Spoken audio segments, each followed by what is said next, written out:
Welcome to Uncloseted Conversations. Even if you stumbled upon this channel by accident, you are welcome here. The stories here are from my heart, from my soul, from my pen to your ears. I hope that you will stay a little longer and open yourself to the magic of storytelling. Here I write fiction, and though not always aligning with reality, it still tugs at heartstrings.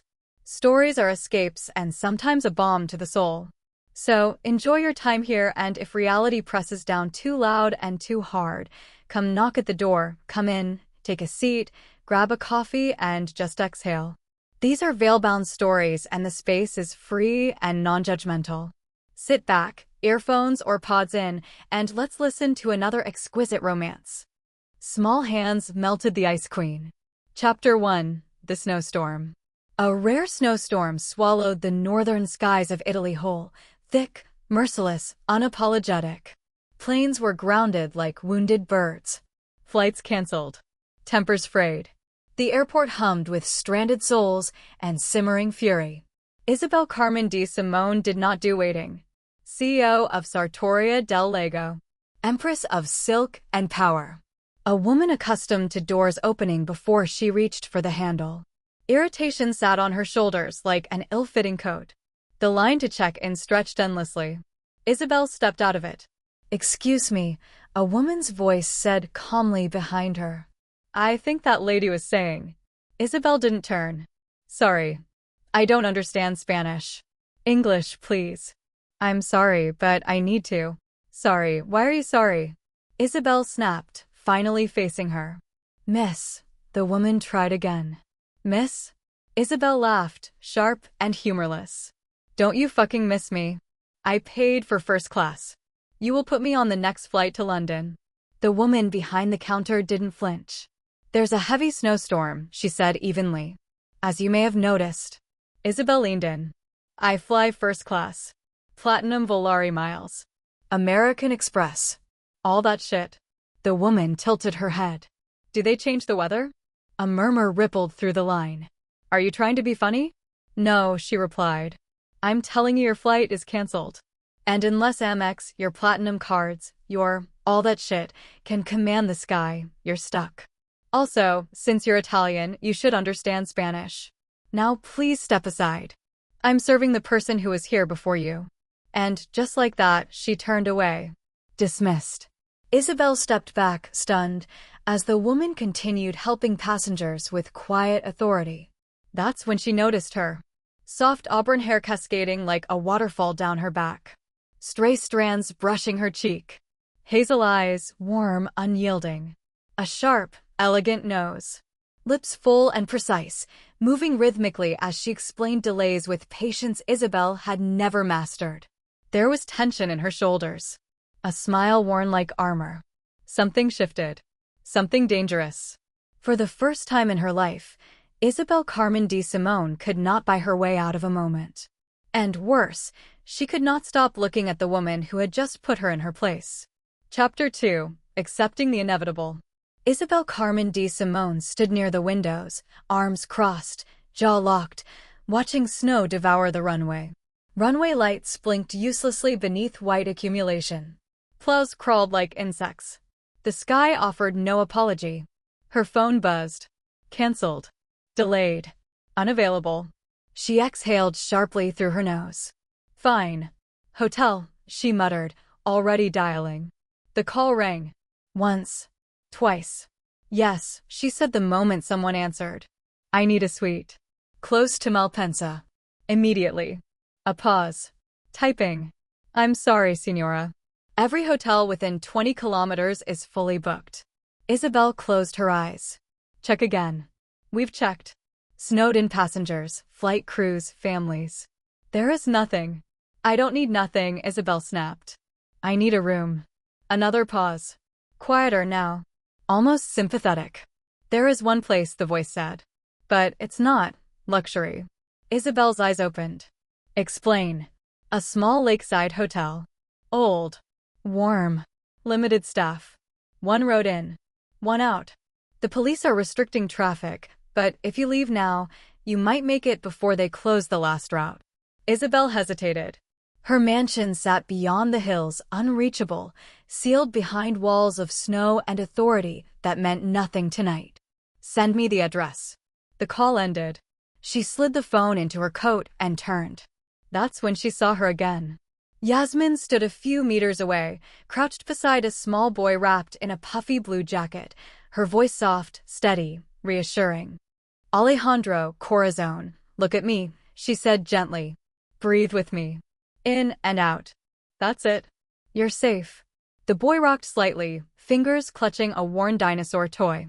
His dark eyes flicked toward the noise, then back to Yasmin's face. She never rushed him. Never raised her voice. Isabel watched, unsettled. This wasn't customer service. This was devotion. A supervisor approached Yasmin, speaking quietly. Yasmin nodded, then stood, brushing snow from her knees. We've secured a hotel, the supervisor said. Transport leaves in 10 minutes. Relief flickered across Yasmin's face, brief, earned. She took Alejandro's hand.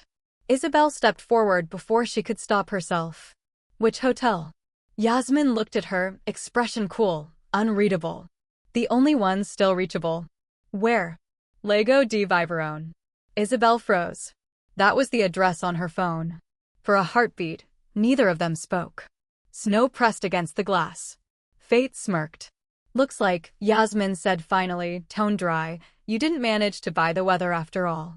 Isabel's mouth curved not into a smile, but something dangerously close. No, she said. But I always arrive, eventually. And for the first time, she wondered if defeat might not be the end of her power, but the beginning of its undoing. Chapter 3. The Shuttle. The shuttle smelled of wet coats and recycled heat. Snow ticked softly against the windows, the world outside reduced to white blur and shadow. Passengers settled into tired silence. Isabel took a seat near the back, posture rigid, coat immaculate despite the storm. Control, even now. Especially now. Moments later, Yasmin boarded with Alejandro. She hesitated, then sat one row ahead, angling her body protectively toward her brother.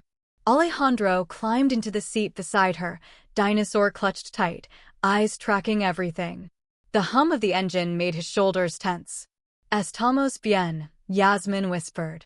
Just a short ride, Corazon. Isabel watched without meaning to. The shuttle lurched forward.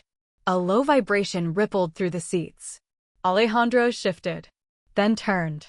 His gaze landed on Isabel. He studied her the way children do, unfiltered, unafraid, seeing something adults hide. Isabel felt it like a spotlight. She looked away first. A soft crinkling sound followed. Isabel glanced back just in time to see a small hand extend into the aisle, holding a half-open packet of crackers. Alejandro didn't speak. He simply offered. Isabel blinked. Once. Twice. Yasmin turned, following her brother's arm, and froze. Alejandro, she whispered, startled. No, Carino, those are yours. He shook his head once. Firm. Determined. His eyes stayed on Isabel. Isabel stared at the packet, as if it were a live wire. I don't, she began, then stopped. She had negotiated hostile takeovers. Broken men twice her size in boardrooms. Survived scandals, betrayals, blood-soaked ambition.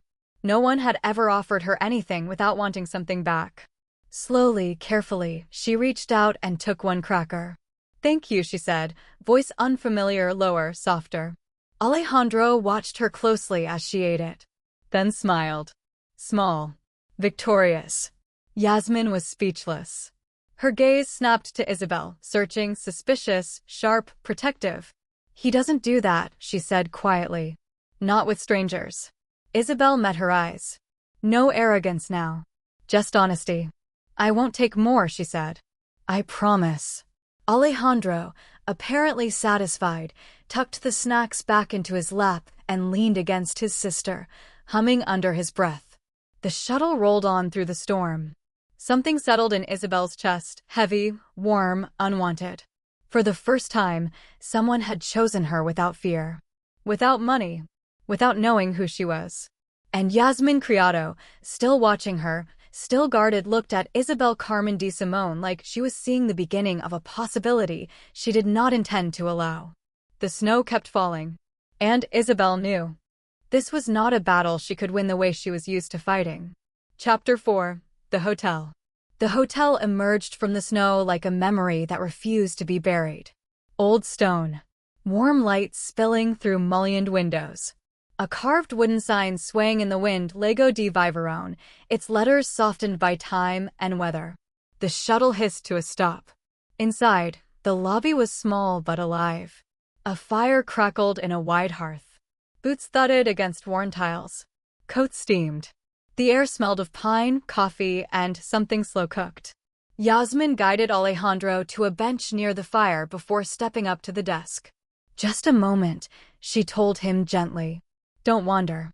He nodded, already pulling his dinosaur from his pocket. Isabel stood nearby, hands clasped behind her back, unsure where to place herself in a space that didn't bend around her presence. Alejandro looked up at her. Then, without hesitation, patted the bench beside him. Isabel stiffened. Yasmin glanced over her shoulder, heart stuttering. Before she could intervene, Isabel sat. Carefully, as if sudden movement might break something fragile. Alejandro opened his backpack with ceremonial seriousness. Out came the dinosaur. Then a small car with one missing wheel. Then a battered action figure with faded paint. He lined them up between them. Isabel leaned in despite herself, gray eyes attentive. "This one," Alejandro said softly, holding up the dinosaur, "is brave." Isabel nodded once. "I can see that." He studied her face, then placed the dinosaur in her palm. His fingers brushed her skin, brief, deliberate. Yasmin froze at the counter. She watched her brother, this autistic, guarded, selective, beautiful boy, sit comfortably beside a stranger who looked like she stepped out of a fashion magazine and a fortress at the same time. Gray eyes. Rigid posture. Hair twisted into a flawless chignon. A woman carved from discipline and distance. And yet, Alejandro leaned closer, chattering now, showing her how the car really worked, how the figure always protected the dinosaur. Isabel listened. Truly listened. Yasmin swallowed. "What do you see," she wondered, "that the rest of us don't?" Adults saw sharp edges. Power. Money. Arrogance. A woman who took up space and left none behind. Alejandro saw safety, stillness, something unspoken and unafraid of silence. "Miss Criado," the receptionist called. Yasmin forced her attention back to the desk, heart unsettled. "Yes, sorry." As she signed the register, her eyes flicked back one last time. Alejandro laughed softly at something Isabel said, something quiet, meant only for him. And Isabel Carmen de Simone, who had conquered boardrooms and markets and men, held a child's broken toy like it was priceless. The fire crackled. Snow pressed against the windows. And Yasmin realized, with a tremor she did not welcome, that some storms don't arrive to destroy. Some arrive to reveal. Chapter 5. The Clerical Error. "I'm so sorry," the receptionist said, fingers hovering helplessly over the keyboard. "There's been a clerical error." Yasmin looked up. "What kind of error?" "Your room is secured," the clerk continued, glancing at the screen. "It's been booked by the airline. Everything is in order." Relief loosened Yasmin's shoulders, just slightly. But the pause that followed was wrong. Heavy. Charged. The clerk turned to Isabel. "Signora de Simone, we don't have a room available for you." Silence fell like a dropped plate. Isabel didn't react at first. Her face remained composed, sculpted calm. But something behind her gray eyes fractured, fast, violent, soundless. "That's impossible," she said evenly. "I understand this is frustrating, but the storm—" "I don't do frustrating," Isabel interrupted. "You will find me a room." The clerk swallowed. "Every room is occupied. Staff quarters included." The words landed. Stranded. No mansion. No car. No leverage. No exit.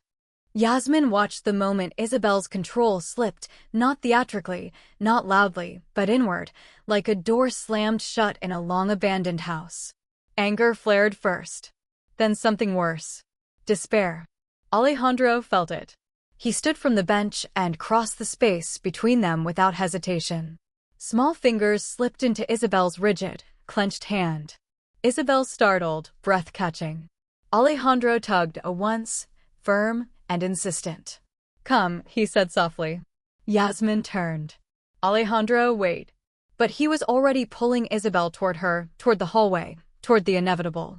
"Carino, no," Yasmin said, flustered, reaching for him. "Miss DeSimone needs." Alejandro shook his head, then tugged harder. Isabel looked down at him, confusion warring with something raw and unguarded. Slowly, as if surrendering to gravity, she followed. Yasmin's heart raced. "This isn't appropriate," she said, more to herself than anyone. "We can't, this isn't." "I'll stay on the couch," Isabel said quietly. "Or the floor. I won't be in the way." The words stunned them both. They reached the room. One bed.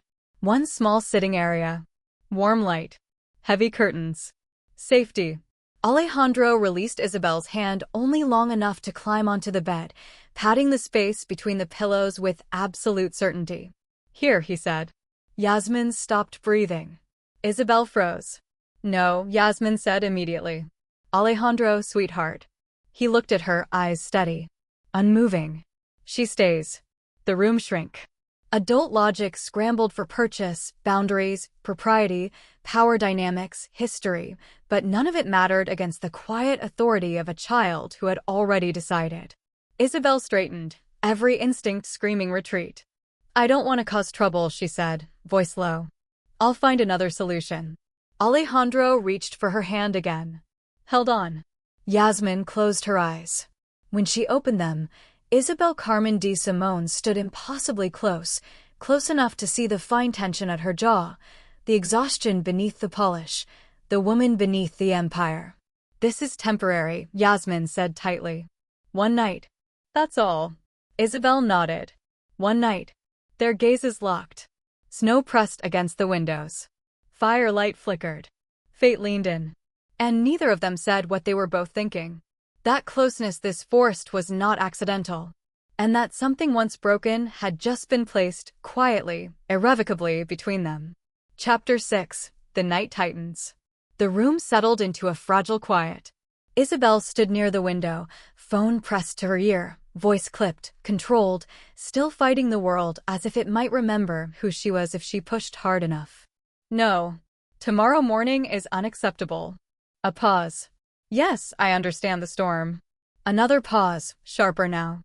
"Then find me another solution." She ended the call without waiting for an answer. Behind her, Yasmin moved softly, ritual precise as prayer.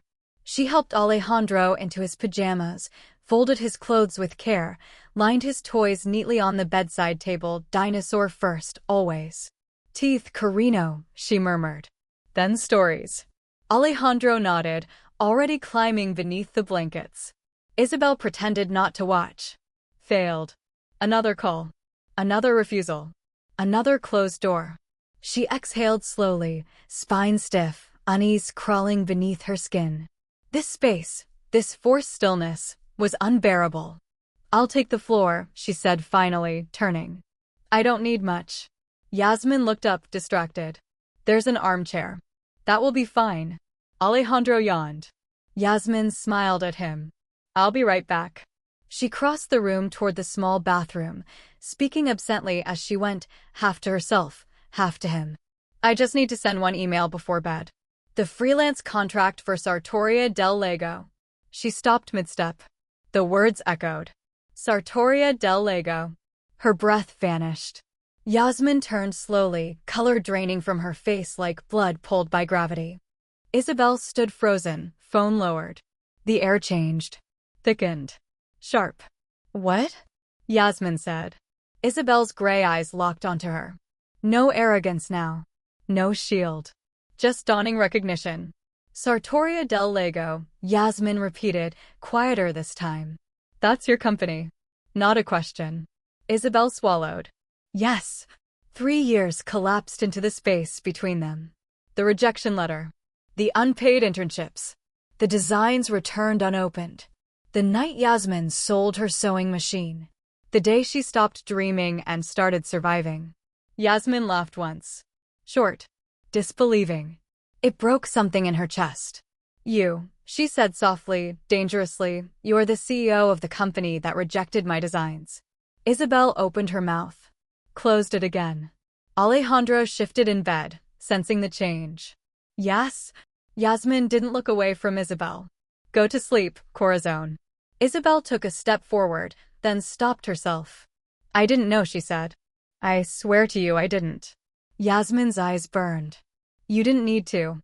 That's the problem. Silence roared. I sent everything, Yasmin continued, voice steady only because it had learned to be. Letters. Samples. Concepts. I waited months. Then years. And when my parents died, her throat tightened. She forced herself through it. I took whatever work I could. Because dreams don't feed a 5-year-old. Isabel felt the words like blows. Not loud. Precise. I never saw your name, Isabel said hoarsely. I should have. Yasmin shook her head. No. You succeeded. Your company did exactly what it was designed to do. Alejandro whimpered softly. Yasmin turned instantly, smoothing his hair, lowering her voice. Shoo. It's okay. Isabel watched her, this woman she had dismissed, challenged, dismissed again, become gravity itself for a child who trusted her with his life. When Alejandro finally drifted off, Yasmin straightened slowly. This changes nothing, she said, exhaustion laced with steel. Tomorrow we leave. You go back to your world. I go back to mine. Isabel nodded. I know. But her eyes betrayed her. Because now she understood. This was not just a woman she wanted to win. This was a woman she had already wronged. And the night had only just begun. Chapter 7. The Fisher Showing. The lights were dimmed. Snow whispered against the windows like an accusation that refused to sleep. Isabel lay on the floor, coat folded beneath her head, staring at the darkened ceiling. The armchair sat untouched. Pride had abandoned her, but habit hadn't. She had stopped making calls. For the first time in years, there was no one left to command. Yasmin lay rigid on the far side of the bed, back turned, a wall of muscle and will between them. There was no anger in her breathing now, only distance. Final. Settled. That hurt more. Isabel closed her eyes. Faces surfaced. Names she had never learned. Portfolios filtered by assistants, interns, algorithms. Declined. Archived. Rejected. Efficiency disguised as excellence. Distance disguised as leadership. She had told herself it was necessary. That scale demanded detachment. But Alejandro's small hand in hers had undone that lie. He had offered her a cracker. A broken toy. Trust, without resume or reputation. And she had taken it. A crack had formed then. Now it spread. She turned her head slightly, careful not to disturb the room, and watched Yasmin in the low light. The tension in her shoulders even in sleep.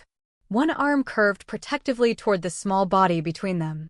Everything Yasmin was, she had become because the world had not waited for her grief.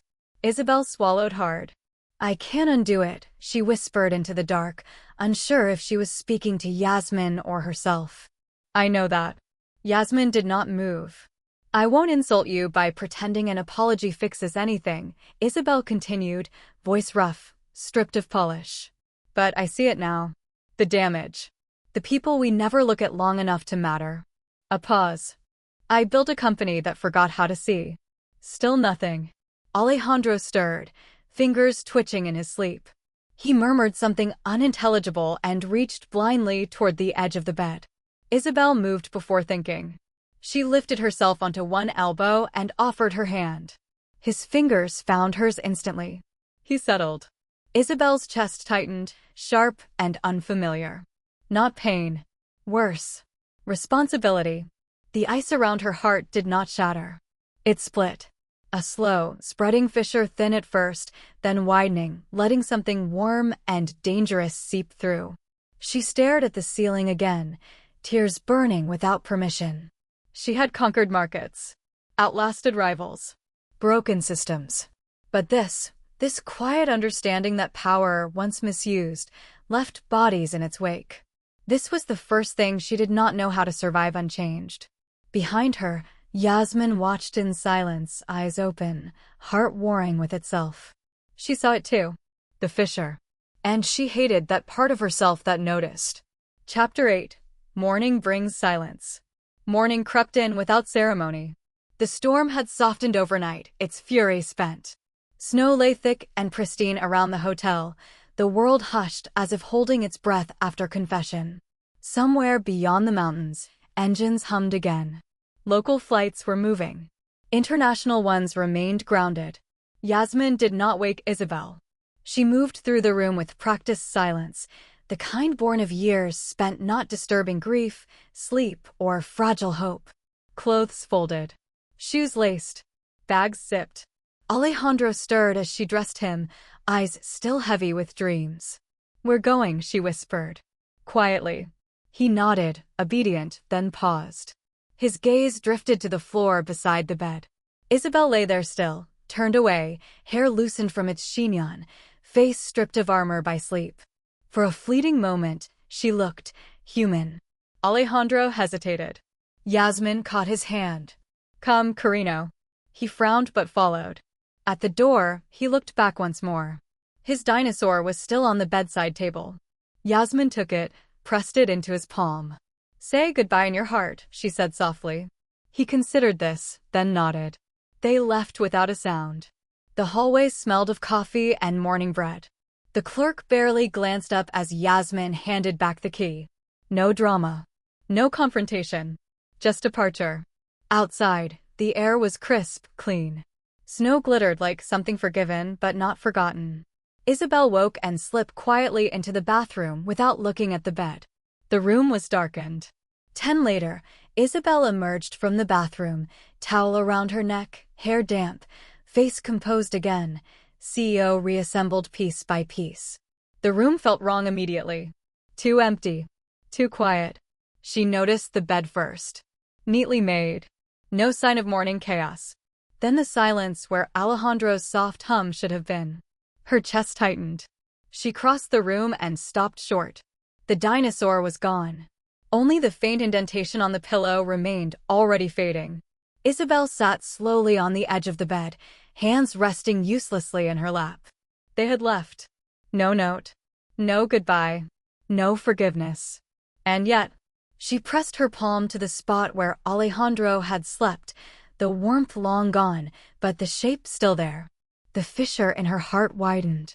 Not with despair this time, but with resolve. Some losses are meant to be carried.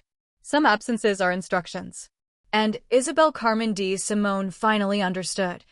If she ever hoped to deserve a place in that child's world again, she would have to become someone entirely new. Chapter 9. Return to Milan. The roads were white rivers of snow and ice, slick and unyielding. Her driver, loyal and grim-faced, came to fetch her. Now he gritted his teeth as he guided the armored car through the treacherous path, weaving between stranded vehicles and fallen branches. Isabel sat rigid in the back seat, phone in hand, voice calm but forceful. "No, I cannot postpone. London is waiting, and so is the board. I will be there virtually. Send them the connection details. Now." The storm had left the region quiet, still clinging to its last flakes, but it could not delay her, not anymore. She would not be delayed. By late morning, she stepped into her Milan office, the city's bustle muffled by the snow outside. The familiar scent of polished wood, leather-bound contracts, and the faint tang of espresso filled the room. A fortress, a command center, a place where decisions once meant only profit now bore a new weight. Isabel removed her coat, loosened the scarf around her neck, and allowed herself one long, measured exhale. She had returned to her world, but it was no longer just her world. The first thing she did, she summoned her assistant. "Pull every application we received for interns 3 years ago," Isabel instructed, voice low and deliberate, almost intimate in its intensity. "Every portfolio, every letter, every submission. From the beginning to the end. No exception. And cross-reference it with the ones we accepted." Her assistant blinked, hesitation in their eyes. "Miss de Simone, that was years ago." "Why no?" Isabel's gray eyes sharpened. Because the person who deserved a chance never got it. I intend to see it right now. And I intend to fix it. The assistant nodded, sensing the gravity in her tone, the shift from corporate command to personal reckoning. The fissure Alejandro had created widened, not with guilt, not yet, but with recognition. And now, for the first time in her life, Isabel knew that she would act. Not for the company, not for appearances, but because something inside her had shifted irreversibly. And the world would never be the same. Chapter 10. The Toy Car and Recognition. Isabel sank into her chair, the city's winter light spilling across her desk. She reached into her bag for her phone, and her fingers brushed something soft, plastic, familiar. A toy car. Wheels missing, paint chipped, scratches where Alejandro's tiny hands had loved it too hard. She held it for a moment, turning it over. Her thumb traced the jagged edge of the wheel well. A smile, small, almost guilty, curved her lips. All her money, all her power, all the companies she had acquired, could not buy this. Could not command this. Could not create this moment. She set it carefully beside her keyboard, a talisman, a reminder, a challenge. The assistant arrived with the first batch of portfolios, stacking them neatly. Isabel didn't look yet. She waited. The breath in her chest deepened. Fingers poised above the stack. She hesitated only a moment before opening the first application. Letters, sketches, concept boards, all lined with hopes, promises, and unseen talent. Then, the final folder. She opened it. She paused, its edges worn, the handwriting elegant but restrained. Yasmin Criado. The pages spilled like sunlight through a storm. Designs bold and intricate, fluid but precise, visionary but grounded. Every stitch, every fold, every line reflected what Sartoria del Lago had been searching for even unknowingly. Their new direction, the one the board had debated for months, was exactly aligned with this portfolio. Her chest tightened, a familiar mix of admiration, guilt, and something else, something stubbornly alive that Alejandro had begun. She continued through the designs slowly, deliberately, seeing now the vision, the skill, the passion that had been overlooked. No algorithms. No shortcuts. No assistants filtering talent. Just the work. The truth. Isabel exhaled again. This time, not frustration. Not anger. Not control. Respect. Isabel exhaled slowly. She had power. She had influence. She could see a path where every corner of the company could bend toward success. But none of it mattered if she couldn't convince the woman who had lived this work and suffered from her company's neglect. The real battle lay ahead. Yasmin's trust. Yasmin's heart. Yasmin's willingness to see Isabel and Sartoria del Lago not as the force that had rejected her, but as something capable of recognizing her worth. Isabel clenched the toy car in her palm. The weight was nothing compared to money, but everything compared to pride. She knew the path forward. It would require patience, humility, strategy, and, perhaps, the courage to admit fully, completely, that some things could never be fixed with a contract. She would have to earn it. And earning Yasmin Criado's respect, and perhaps even forgiveness, would be the most expensive thing she had ever attempted. But for the first time, Isabel Carmen de Simone felt ready. Because some battles were worth everything. Chapter 11. Studying the work, meeting the wall. Isabel sat in her office long into the night. The Milan skyline glittered behind her, a city of opportunity, but her mind was elsewhere, tangled in fabrics, sketches, folds, and patterns. Yasmin's portfolio lay open before her. Every seam told a story. Every line a defiance. Every color a declaration. She traced the sketches with her eyes. Not just the designs, they were brilliant, yes, but the logic, the rhythm, the purpose behind them. This wasn't just talent. This was vision born of struggle, discipline forged in fire. She leaned back in her chair, fingers brushing the chipped toy car on the desk, and exhaled. She had to speak to the woman who had created this, and she had to do it without the usual weapons. The first attempt came the next morning. A meticulously crafted email, polite, complimentary, almost reverent. Every line designed to show respect, understanding, and carefully humility. She pressed send. Nothing. A week later, Isabel tried again. This time a brief phone call. Señora Criado, she said, charm carefully calibrated. I've had the privilege of reviewing your portfolio. Extraordinary work. I would like to discuss a possible collaboration. Then tried again. The phone rang once, twice, voicemail. Frustration began to coil in her chest. She tried again. Next, an invitation to lunch. A private showing of Sartoria del Lago's new direction. Champagne, the city, prestige, the works. Every carefully constructed Laura masterstroke of influence. Yasmin responded. A single line. I don't do lunch with the CEO of the company that rejected me. Isabel exhaled sharply. She pinched the bridge of her nose. The frustration tasted bitter, metallic. Money? Useless. Fame? Irrelevant. Power? Mocked. Every tactic she had ever used in life vanished. Then she tried one last thing, honesty. A message stripped of flourish. Stripped of expectation. I cannot undo the past. I cannot erase the rejection, the hardship it caused. I can only say this, I see you. Your work. Your talent. And I am asking, not demanding, for a moment to talk. Not as a CEO. Not as a brand. As someone who wants to understand and to make this right. The response was brief. Sarcastic, sharp, and sealed with the very wall Isabel had come to know all too well. Seeing me won't make your company better or your conscience cleaner. And it won't make me forgive. Isabel's hand clenched around the toy car on her desk. She had built empires. She had bent markets to her will. She had tamed chaos in every form. And yet, she was helpless against Yasmin Criado's refusal. For the first time in her life, Isabel felt powerless. And it burned, not because she wanted Yasmin, not because she wanted her work, not because she wanted the collaboration, but because she wanted to see past the walls, to reach the person behind them. That fissure Alejandro had begun? Now it ate at her carefully constructed ice, forcing cracks she didn't know how to mend. And for the first time, she realized she couldn't fight this with the world's weapons. Only herself, stripped bare, could do it. Chapter 12. The Humanity in the Quiet.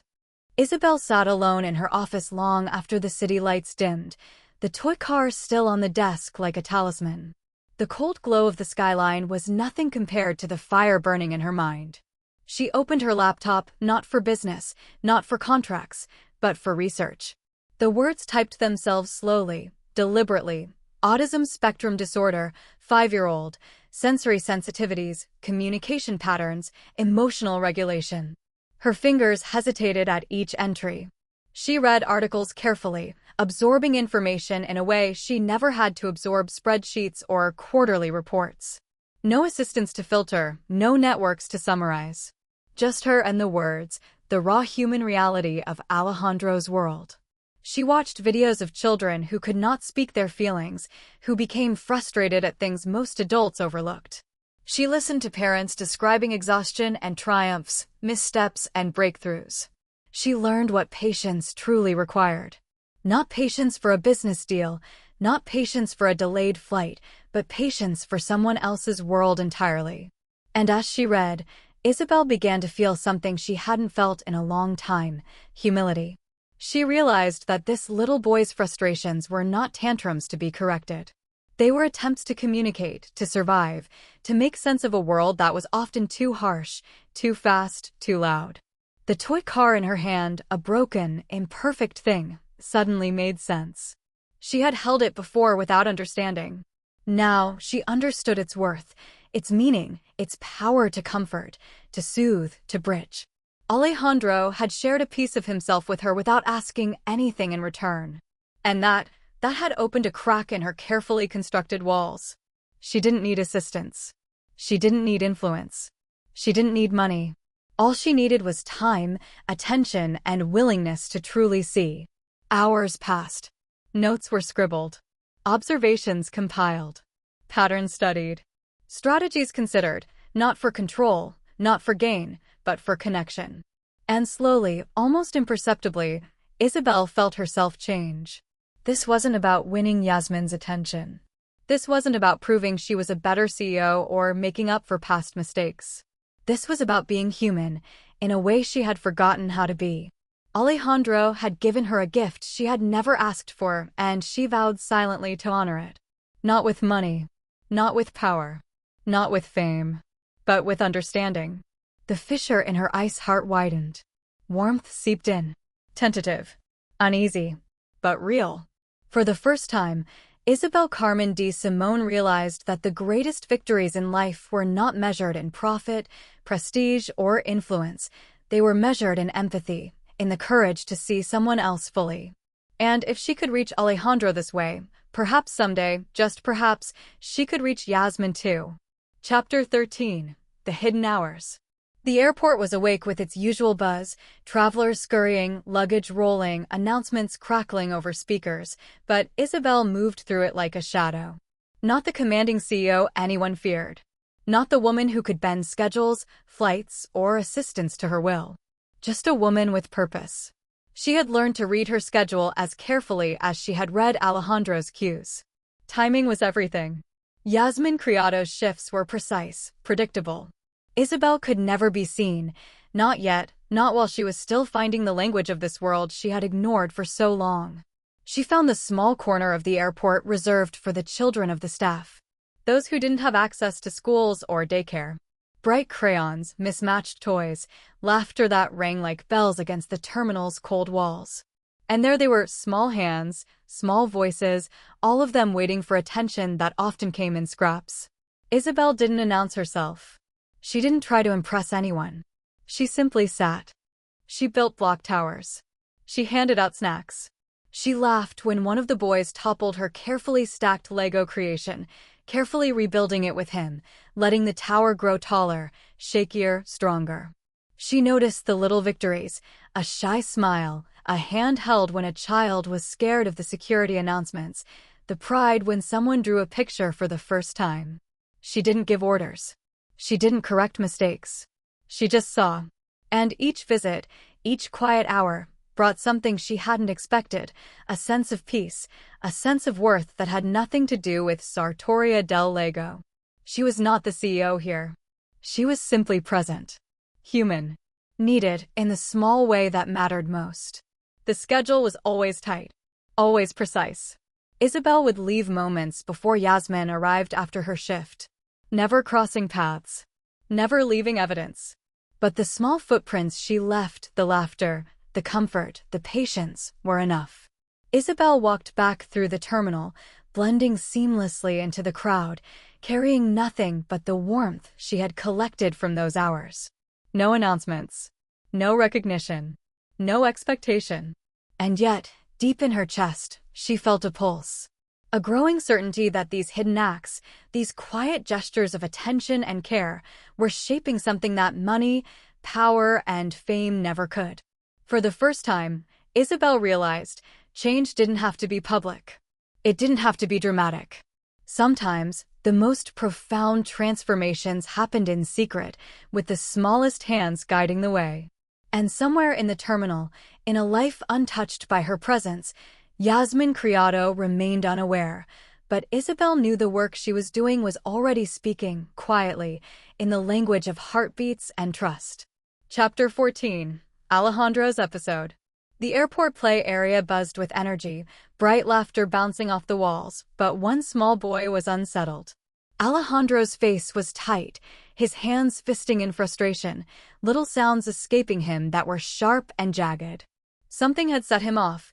Too much noise, too many people, or perhaps the overwhelming swirl of schedules he didn't control.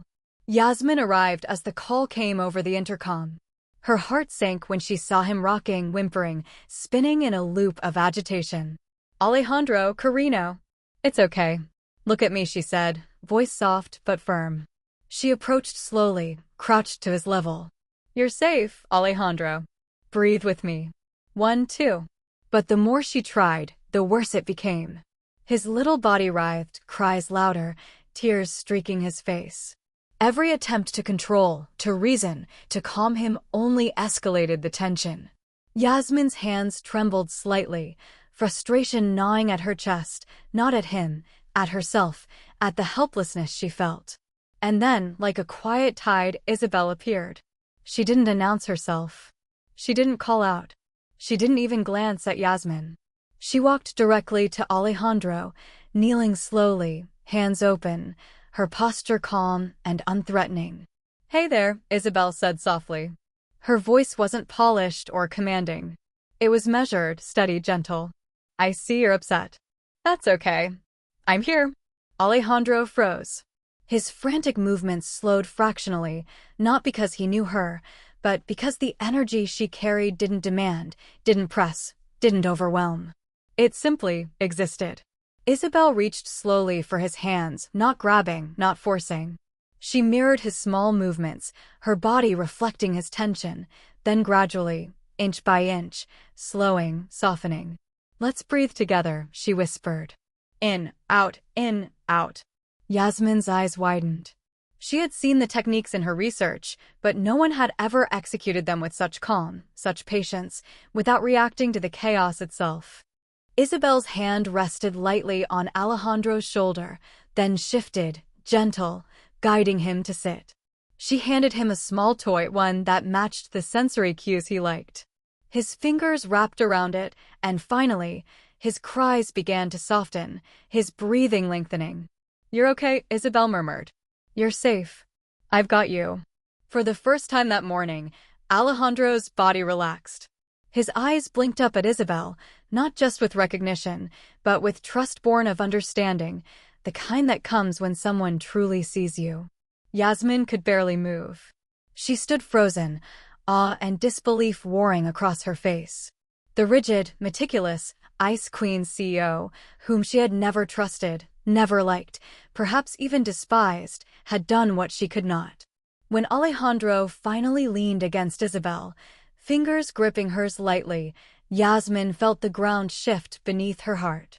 She realized in a quiet, jolting moment, Isabel's time, her patience, her humanity with this small boy had changed something irrevocably. Isabel looked up at Yasmin, eyes calm but carrying the weight of someone who had learned, quietly, to see and care. Yasmin swallowed, voice barely above a whisper. "You know how." Isabel simply nodded. No excuses. No demands. Just presence.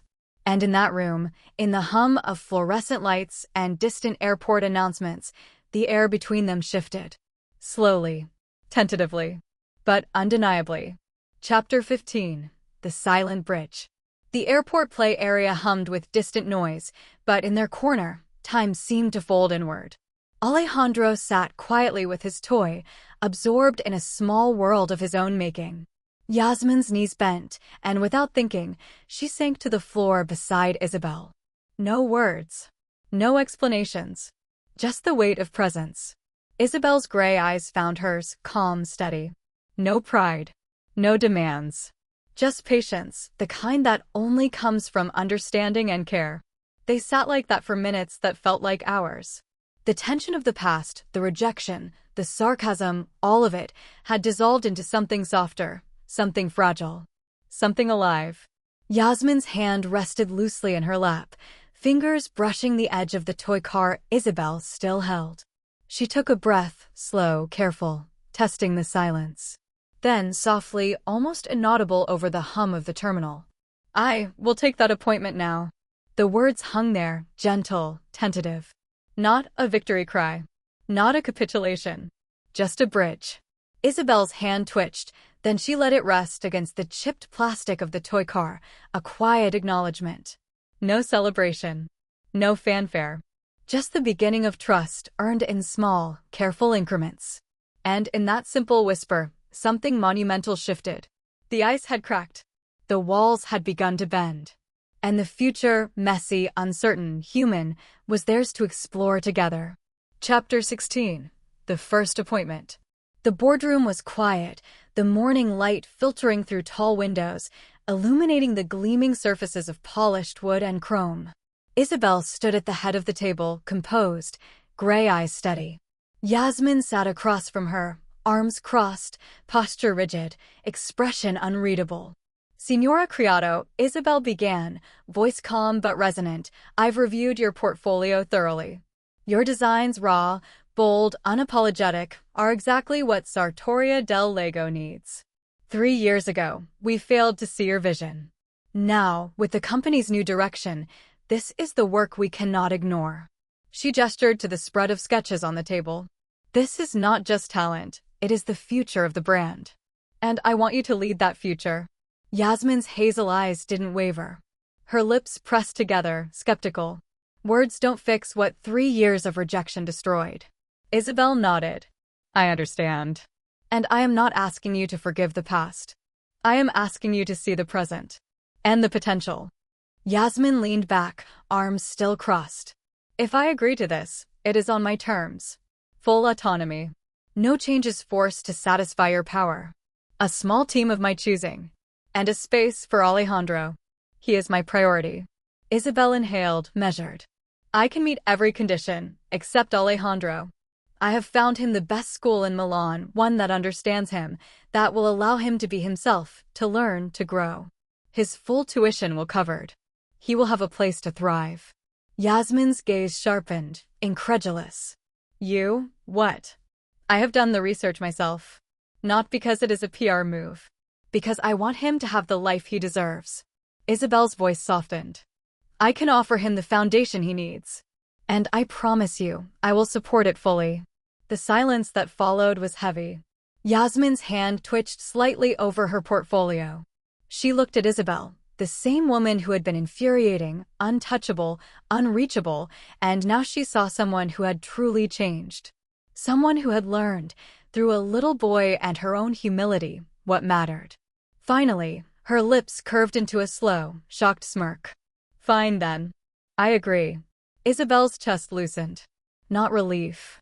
Not triumph. But something warmer, a fragile, earned trust. Then we begin, Isabel said softly, sliding the sketches back toward Yasmin. Together. Yasmin picked them up, her fingers brushing over the designs like she was claiming them, her vision, her power, her voice, without compromise. In that moment, the room was no longer a boardroom. It was a space of understanding, of potential, of human connection forged through respect, patience, and the courage to see what truly mattered. And somewhere beneath it all, both women understood the greatest victories were not in contracts signed or profits gained, but in trust rebuilt, boundaries honored, and hearts quietly changed. Chapter 17. The First Collaboration. The studio smelled of fabric, dyes, and something else, something heady and unspoken. Lights above cast a warm glow over sketches, mannequins, and tables strewn with patterns. Isabel moved among the designs with precision, eyes scanning every detail, fingers brushing textures with practiced critique. She wore the air of authority, but the tension in her shoulders betrayed something subtler, anticipation. Yasmin stood opposite her, arms crossed, posture rigid, lips pressed in concentration. Every movement was deliberate, every gesture confident, every word sharp. Yet there was an edge to her focus that wasn't just about the designs, it was about Isabel, standing there, intruding into her space, her domain, her decisions. Too much gold on the seam, Isabel said, lifting a piece of silk. It distracts from the cut. The structure is everything. Yasmin's lips twitched. The gold is the statement. Without it, the piece whispers instead of demands attention. The structure serves the wearer, not the ego behind the table. Isabel froze for a fraction, then smiled, half challenged, half impressed. Bold. I like bold. But we can temper the ego and keep the statement. She stepped closer to adjust the fabric. Fingers brushed Yasmin's as she repositioned the silk. Both froze for a heartbeat, a spark igniting that had nothing to do with fabric. You're stubborn, Yasmin said softly, but not as a critique. And you're infuriating, Isabel replied, eyes locking with hers, unflinching. The air shifted, heavy with unsaid truths. Every inch of proximity was a negotiation, of space, of respect, of something far more intimate than sketches or cuts. Hours passed. They argued over patterns, debated textures, clashed on color palettes, and yet with every collision, something grew. Mutual respect became tension, tension became fascination. Isabel would lean over to adjust a sleeve. Yasmin would shift instinctively, close, but not too close. Fingers brushed, eyes met, neither willing to yield entirely. Their stubbornness wasn't a barrier, it was a dance, a mirror, a test neither could ignore. At the end of the day, a single piece lay completed, a synthesis of both their visions. Bold, elegant, uncompromising, perfect in its imperfection. Isabel stepped back, breathing slightly heavier than usual. "We make a good team," she said. Yasmin smirked, brushing her auburn hair from her face. "You might even be bearable." A faint, almost imperceptible tension hovered, the kind that couldn't be dismissed. In the quiet of the studio, amid bolts of silk and the hum of sewing machines, both women knew something had shifted. This was no longer just collaboration, it was the start of something far more dangerous and irresistible. Chapter 18. Stubborn Threads. The studio was quiet except for the hum of sewing machines and the occasional snip of scissors. Isabel leaned over a mannequin, adjusting a seam with surgical precision. Yasmin hovered beside her, arms crossed, head tilted, sharp hazel eyes watching every movement like a hawk. "Why are you adding a pleat here?" Isabel asked, voice calm but edged with curiosity. "It breaks the line. The silhouette is ruined." Yasmin shot her a look. "Ruined? Or enhanced? You're too obsessed with symmetry. Fashion isn't about rules, it's about movement, about life. You wouldn't understand." Isabel raised an eyebrow. "Oh, I understand movement. Just not sloppy chaos masquerading as art." Yasmin smirked, stepping closer, brushing a strand of auburn hair from her face. "Chaos, huh? And you, what would you call yourself?" "Precision in a steel cage." "I prefer controlled brilliance," Isabel shot back, her voice smooth, almost teasing, but her eyes stayed locked on Yasmin's, sharp and unwavering. A faint heat prickled Isabel's chest as Yasmin leaned slightly closer, fingers grazing the silk she was holding. Isabel's hand tensed, but she didn't pull away. Instead, she shifted her stance, mirroring Yasmin's energy, a silent challenge in every motion. "You're infuriating," Isabel muttered.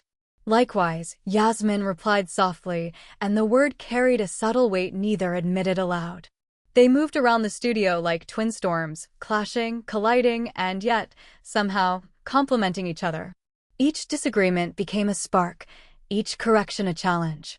Their stubbornness wasn't just about designs, it was about wills, about space, about proving that neither would yield, but in that refusal to yield, a new rhythm began to form. A bolt of fabric slid off the table, and both bent at the same time to pick it up. Fingers brushed. Eyes met. Neither flinched. "Watch your hands," Yasmin said, tone teasing but edged with something softer. "Or what?" Isabel countered, a smirk tugging at her lips. "Or, I might start thinking you like me," Yasmin said, barely above a whisper, eyes glinting with mischief. Isabel froze for a heartbeat, then a flicker of a smile broke across her face. "I'd never admit that," she said, voice low, teasing, yet something in it hinted at more than words. The studio fell silent for a moment, the only sound the faint rustle of fabric and the distant hum of machines. And in that silence, the spark had quietly settled, unspoken, dangerous, ready to grow, but neither dared touch it fully yet. It was slow, subtle, deliciously restrained. Chapter 19. Sparks intensified. The studio smelled of silk and fresh ink from the sketches scattered across the table. Isabel leaned over a dress form, adjusting a dart with meticulous care, while Yasmin circled, eyes sharp, lips pressed in concentration. "You're obsessing over that seam again," Yasmin said, voice sharp but laced with amusement. "It's fine. The eye won't even notice." "The eye will notice," Isabel replied, voice calm but firm, "because detail is what separates brilliance from mediocrity. And I like brilliance." Yasmin paused, tilting her head, amber eyes catching the light. "Oh, so now I know what you like.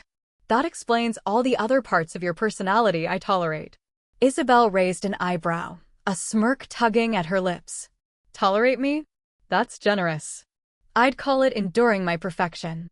You wish, Yasmin shot back, stepping closer, so close that Isabel could feel the faint warmth radiating from her. Their hands brushed lightly as Isabel adjusted the fabric. Both froze. Neither moved. Their stubbornness waged war against something far more primal, the subtle pull of proximity. You're so infuriating, Isabel muttered, more to herself than Yasmin, yet her eyes didn't leave hers. I could say the same, Yasmin replied softly, tone lower now, almost intimate, teasing and vulnerable at once. A long silence followed, filled with the hum of sewing machines and the faint rustle of fabric. And then, as if the air itself had shifted, their shoulders brushed again. Isabel's breath caught just slightly. Yasmin's lips quirked into a half-smile, daring Isabel to react. You're enjoying this far too much, Isabel said, voice carefully neutral, hiding the spark she felt in her chest. I might be, Yasmin admitted, just above a whisper, eyes glinting with mischief. For a heartbeat, the studio seemed to shrink. The designs, the fabrics, the patterns all faded into the background. Only the space between them mattered, charged with unspoken electricity, curiosity, and mutual challenge. They returned to the work, hands moving near each other, voices sharp and teasing, but now every glance lingered a fraction too long, every brush of fingers carried a weight neither could ignore. Their stubbornness didn't vanish, it enhanced the tension, creating a dance of attraction wrapped in wit and challenge. By the end of the day, the sketches lay perfected, yet neither wanted to admit how much they had enjoyed the collision, how much they craved the other's spark hidden beneath sarcasm and critique. And in that quiet, fiery tension, the first ember of something dangerous and irresistible had finally ignited. Chapter 20. Boundaries Blur. The call came just as Yasmin was mid-idea, fingers flying over the tablet, voice sharp in a tight, creative meeting. The call was direct to the meeting room. Isabel saw the caller ID. Alejandro's school. The school nurse's voice crackled over the line, urgent but calm. Señora Criado, Alejandro needs immediate attention. There's been a small incident. Please advise. Yasmin's stomach dropped. She glanced at her assistant, then Isabel's voice answered calmly, unflustered. I'll take him. Don't worry. Before Yasmin could protest, Isabel was already leaving the building. The streets of Milan were slick with the tail end of the morning drizzle. Isabel moved with precision, yet there was a warmth in her eyes when Alejandro spotted her waiting at the principal's office. "ISA," he exclaimed, running into her arms. Isabel scooped him up effortlessly, spinning him once before setting him down. "Are you okay, pequeño?" she asked, kneeling to his level. He nodded, cheeks flushed from the excitement and worry. "Ice cream?" Isabel suggested, as if reading his mind. Alejandro's grin was immediate. A quick detour later, they were perched on a bench outside the little gelateria. Isabel let him pick his favorite flavors, chocolate, pistachio, and a daring swirl of strawberry, and even bought a few small toys, watching him beam with unrestrained joy. Back at Sartoria del Lago, the office was quiet. The hum of the air conditioning and soft classical music filled the space. Isabel returned to her office and sank to the floor, Alejandro at her side, toys strewn around them like a tiny battlefield. "Look, I made a castle," he announced, stacking blocks with the seriousness of a master builder. Yasmin appeared at the doorway, eyes widening at the sight.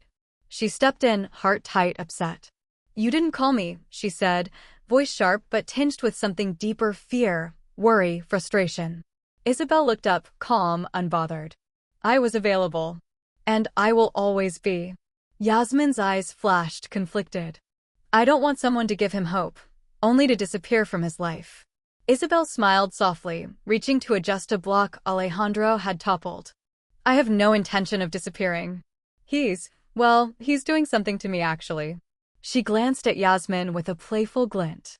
"I'm pretty sure he's making me lose my Ice Queen status." Alejandro giggled, looking between them, unaware of the storm he had stirred. Yasmin's lips twitched, the edge of her anger softening into something more complicated. She didn't speak, just watched them, the warmth and tenderness in the room pressing against her own walls. And Isabel, kneeling on the floor, head tilted toward Yasmin, whispered just enough for her ears alone. "Don't worry, I'm not going anywhere. Because of him, and maybe a little bit because of you." Chapter 21. Dinner Invitation. The sun dipped low over Milan, spilling a golden glow into Isabel's office. Alejandro sprawled on the floor with his toys, humming happily, while Isabel leaned against the desk, arms crossed, an amused smirk playing on her lips. "ISA. ISA." Alejandro shouted suddenly, dropping a block with dramatic flair. "You come eat with me. Dinner." Isabel raised an eyebrow, feigning disbelief. "Dinner? You want me to come? Are you sure this isn't a trap?" Alejandro shook his head vigorously. "No trap. You come. You eat. You play." Isabel's smirk widened, that subtle smugness Yasmin couldn't help but notice. "Well, if the little boss insists," she said, leaning down to ruffle his hair gently, "how can I refuse? Let's go." Alejandro cheered, chattering about what they would eat, what stories they would tell. Isabel stood, her posture relaxed, her smile soft but mischievous. Yasmin appeared at the doorway, arms crossed, lips pressed into a thin line, but her eyes betrayed her. The corner of her mouth twitched, just slightly, the faintest crack in her armor. "You're taking him to dinner?" she asked, voice careful. Isabel looked over her shoulder, eyes sparkling with quiet triumph. "He asked me, didn't he? And you know, I never say no to Alejandro." Yasmin's lips pressed tighter, a flush creeping up her neck. "This isn't fair. You're smug about it." "Smug? Me?" Isabel tilted her head innocently, one hand on her hip, the other still brushing a stray lock of hair from Alejandro's face. "I don't know what you mean. I'm just honored to be requested by royalty." Alejandro laughed uproariously. "Royalty? Me royalty?" Yasmin's walls shivered, just a little. The flush deepened, and her lips twitched upward despite herself. The control she usually held, the sarcasm, the sharp tongue, felt suddenly heavy, unnecessary. And Isabel, smug but gentle, let the moment linger.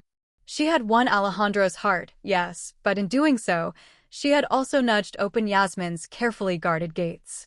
It was subtle, playful, and dangerously tender, a first taste of a connection that could no longer be ignored. Chapter 22. The Dinner Decree. Alejandro bounded ahead, hands flailing like tiny flags of victory. "No. Wait. ISA. You come. And. Yes, too." Isabel stopped mid-step, raising an eyebrow. "Yes, too."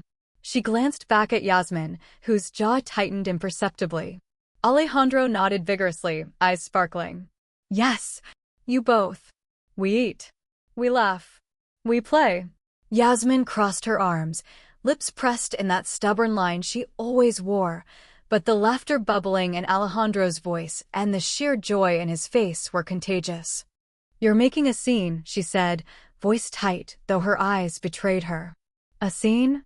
Isabel repeated, feigning innocence, her gray eyes twinkling with mischief. "No. I'm simply complying with royal protocol." Alejandro giggled uncontrollably, clapping his hands. "Royalty. ISA and yes. Together." Yasmin's shoulders sagged slightly, her walls cracking further.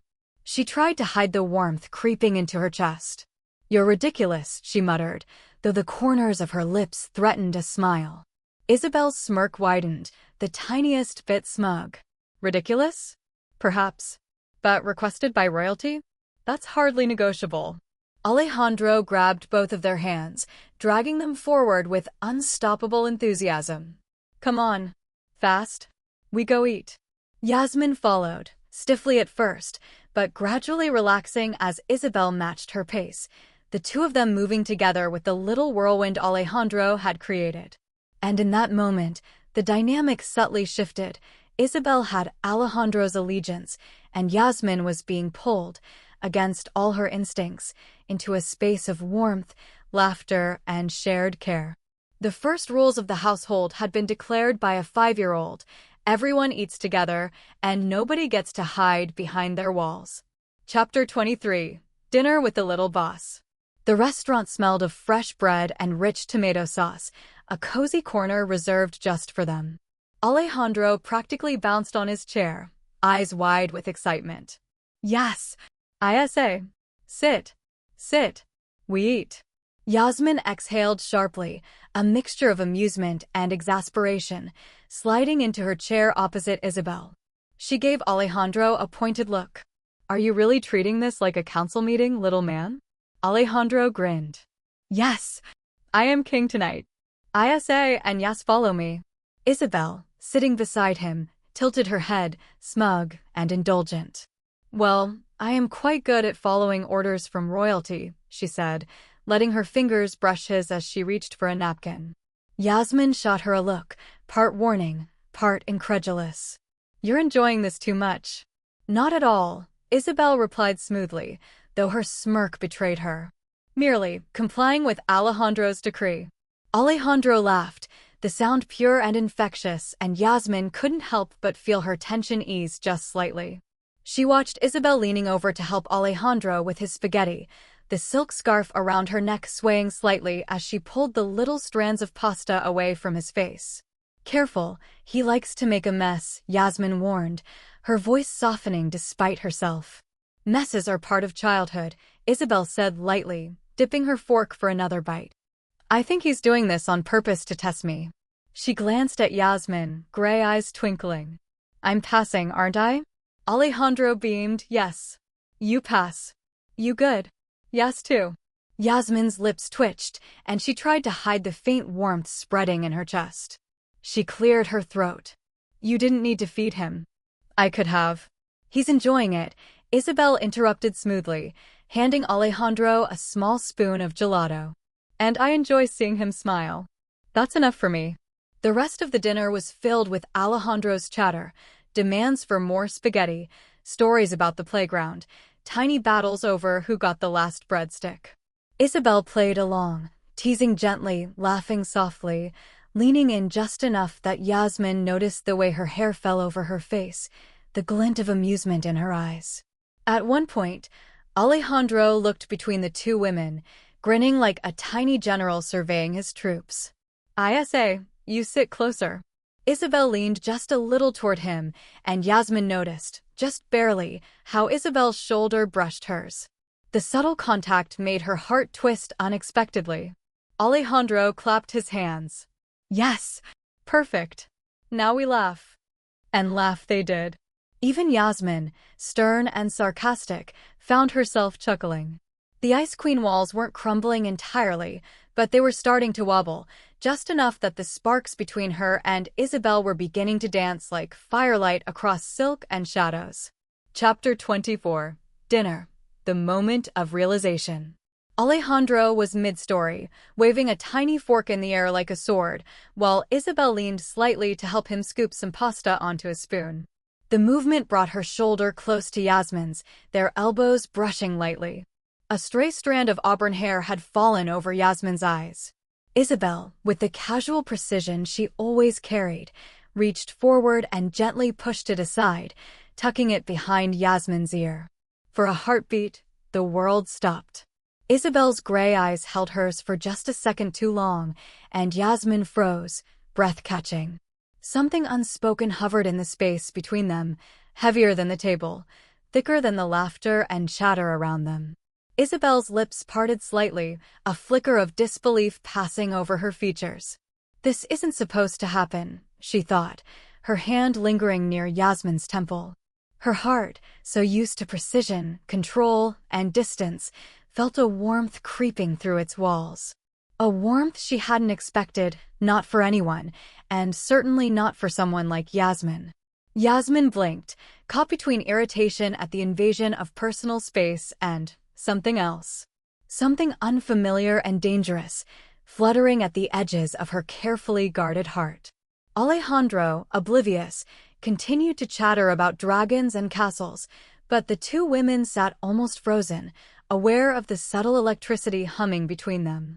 Isabel pulled her hand back slowly, pretending it had been an accidental touch, but inside, her chest ached with the realization, this is not just Alejandro.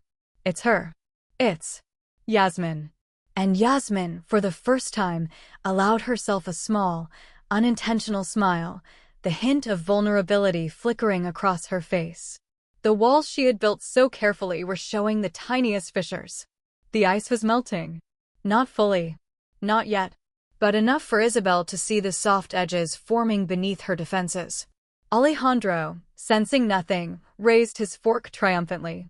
I say. Look. Yes. I show you dragon. Isabel's lips curved in a soft, indulgent smile. She reached for Alejandro's hand, still feeling the faint echo of the moment with Yasmin, knowing that her frozen heart was thawing, not just for the little boy, but for the woman sitting across from her, stubborn, guarded, and utterly captivating. Chapter 25. Yasmin's Internal Shift. Yasmin watched Isabel return Alejandro's spoon to him, fingers brushing delicately over his hand. The faint, involuntary smile on her lips caught her off guard. She blinked, chastising herself silently. No. Focus. Alejandro. Not her. Then she remembered the fleeting touch. That small, deliberate motion, tucking a stray strand of hair behind her ear.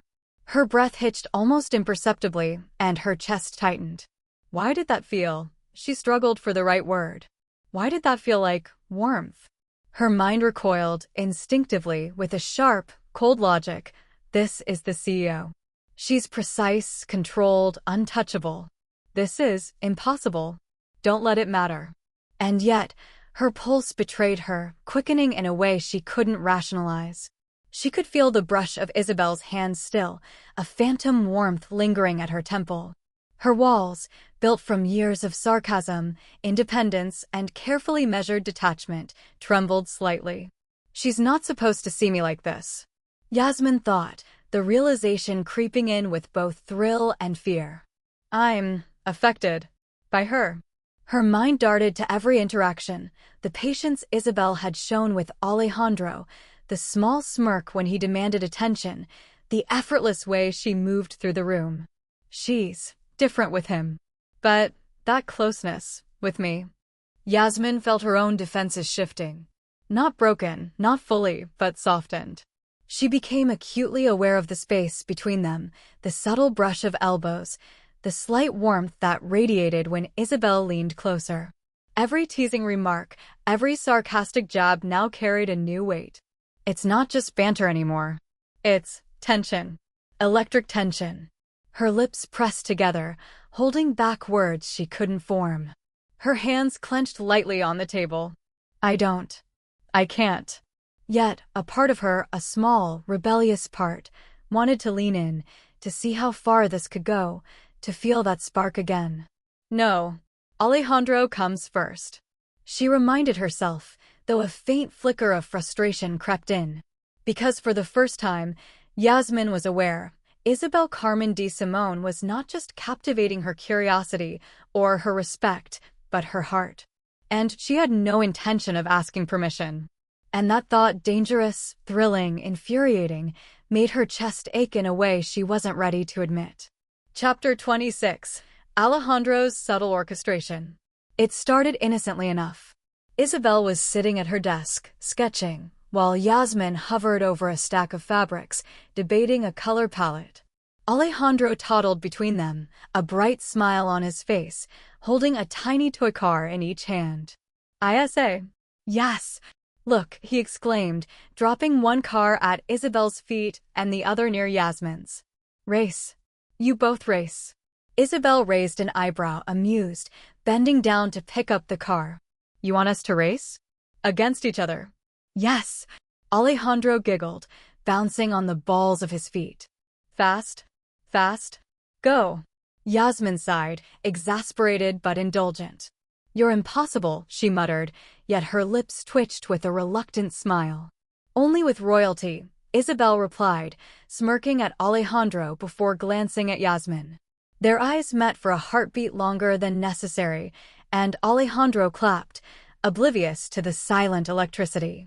Then came the strategic nudges. Alejandro placed himself deliberately between them while they were both leaning over the same sketch, reaching past Isabel to grab a colored pencil, then tugging Yasmin's sleeve lightly. Here, yes. ISA. You use this, he chirped, pressing their hands close together over the paper. The contact was fleeting, but enough to make Isabel's pulse skip. Yasmin's jaw clenched slightly, not from frustration, but from awareness. Next, he commandeered snack time. Sit close. Close. You both. Share. He spread tiny bowls of grapes and crackers between them. Isabel and Yasmin ended up shoulder to shoulder, elbows brushing, each pretending to be casual while hearts raced just slightly faster than normal. At one point, Alejandro announced a story time break, insisting they all sit on the floor. He plopped down in the middle, Isabel on one side, Yasmin on the other. Their knees touched. Isabel gave him a playful nudge with her shoulder, which bounced lightly against Yasmin's. Yasmin froze for just a second, catching Isabel's gray eyes, which held a teasing sparkle that made her chest tighten. Alejandro tilted his head, oblivious to the tension he'd created. You like Yas, ISA? Tell her yes, he said, pointing between them, misinterpreting entirely, but laughing at the effect. Isabel leaned back slightly, grinning down at him. I do like her, she said, tone warm, playful, letting the words float in the air, though Alejandro didn't notice the subtext. Yasmin, cheeks flushing faintly, glanced away, pretending to busy herself with a toy. But her gaze kept flicking back. That teasing smirk Isabel wore, the way she leaned in just enough, the warmth in her presence, it was disarming.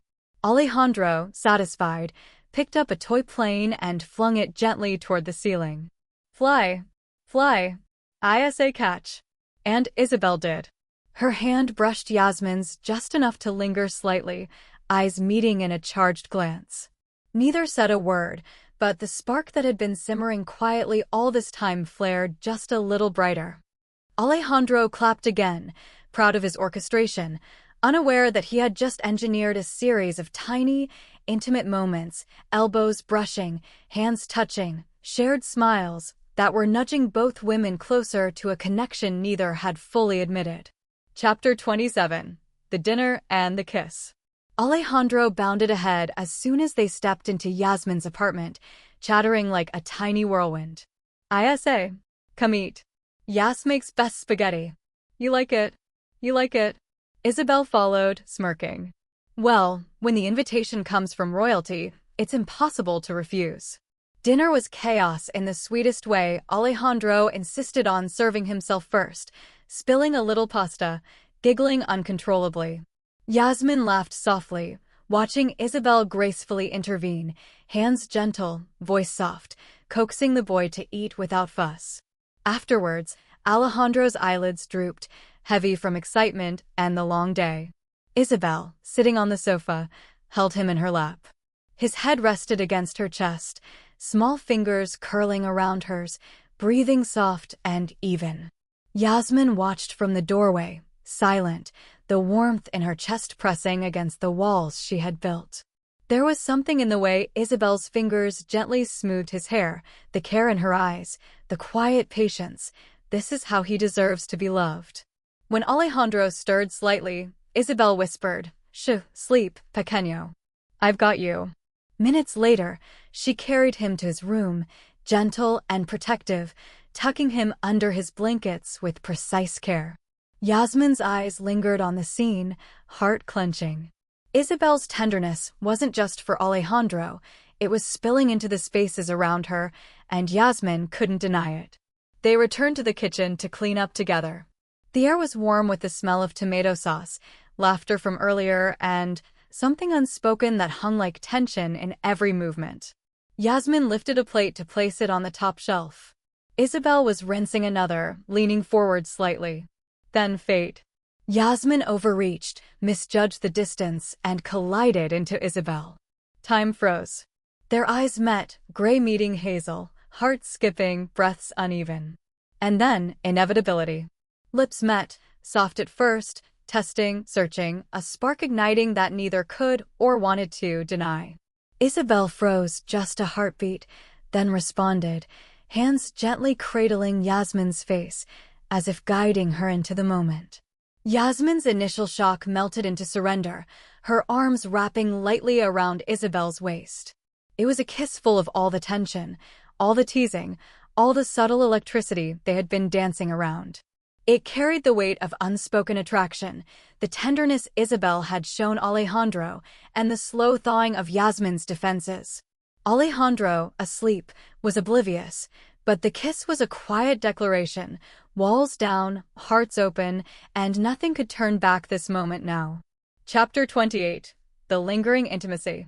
Their foreheads rested together for a heartbeat after the initial collision of lips, breaths mingling, hearts hammering in sync.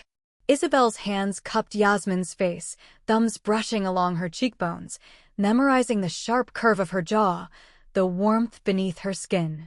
Yasmin's arms, hesitant at first, found their way to Isabel's waist, pressing lightly, trembling just enough that Isabel's fingers tightened in silent reassurance. She leaned in again. The kiss deepened slowly, tasting, exploring the soft heat of lips moving against lips, a gentle hunger that had been simmering under teasing smiles, stubborn arguments, and stolen touches. Isabel's hands traced down Yasmin's sides, just grazing, eliciting a soft gasp she tried to stifle.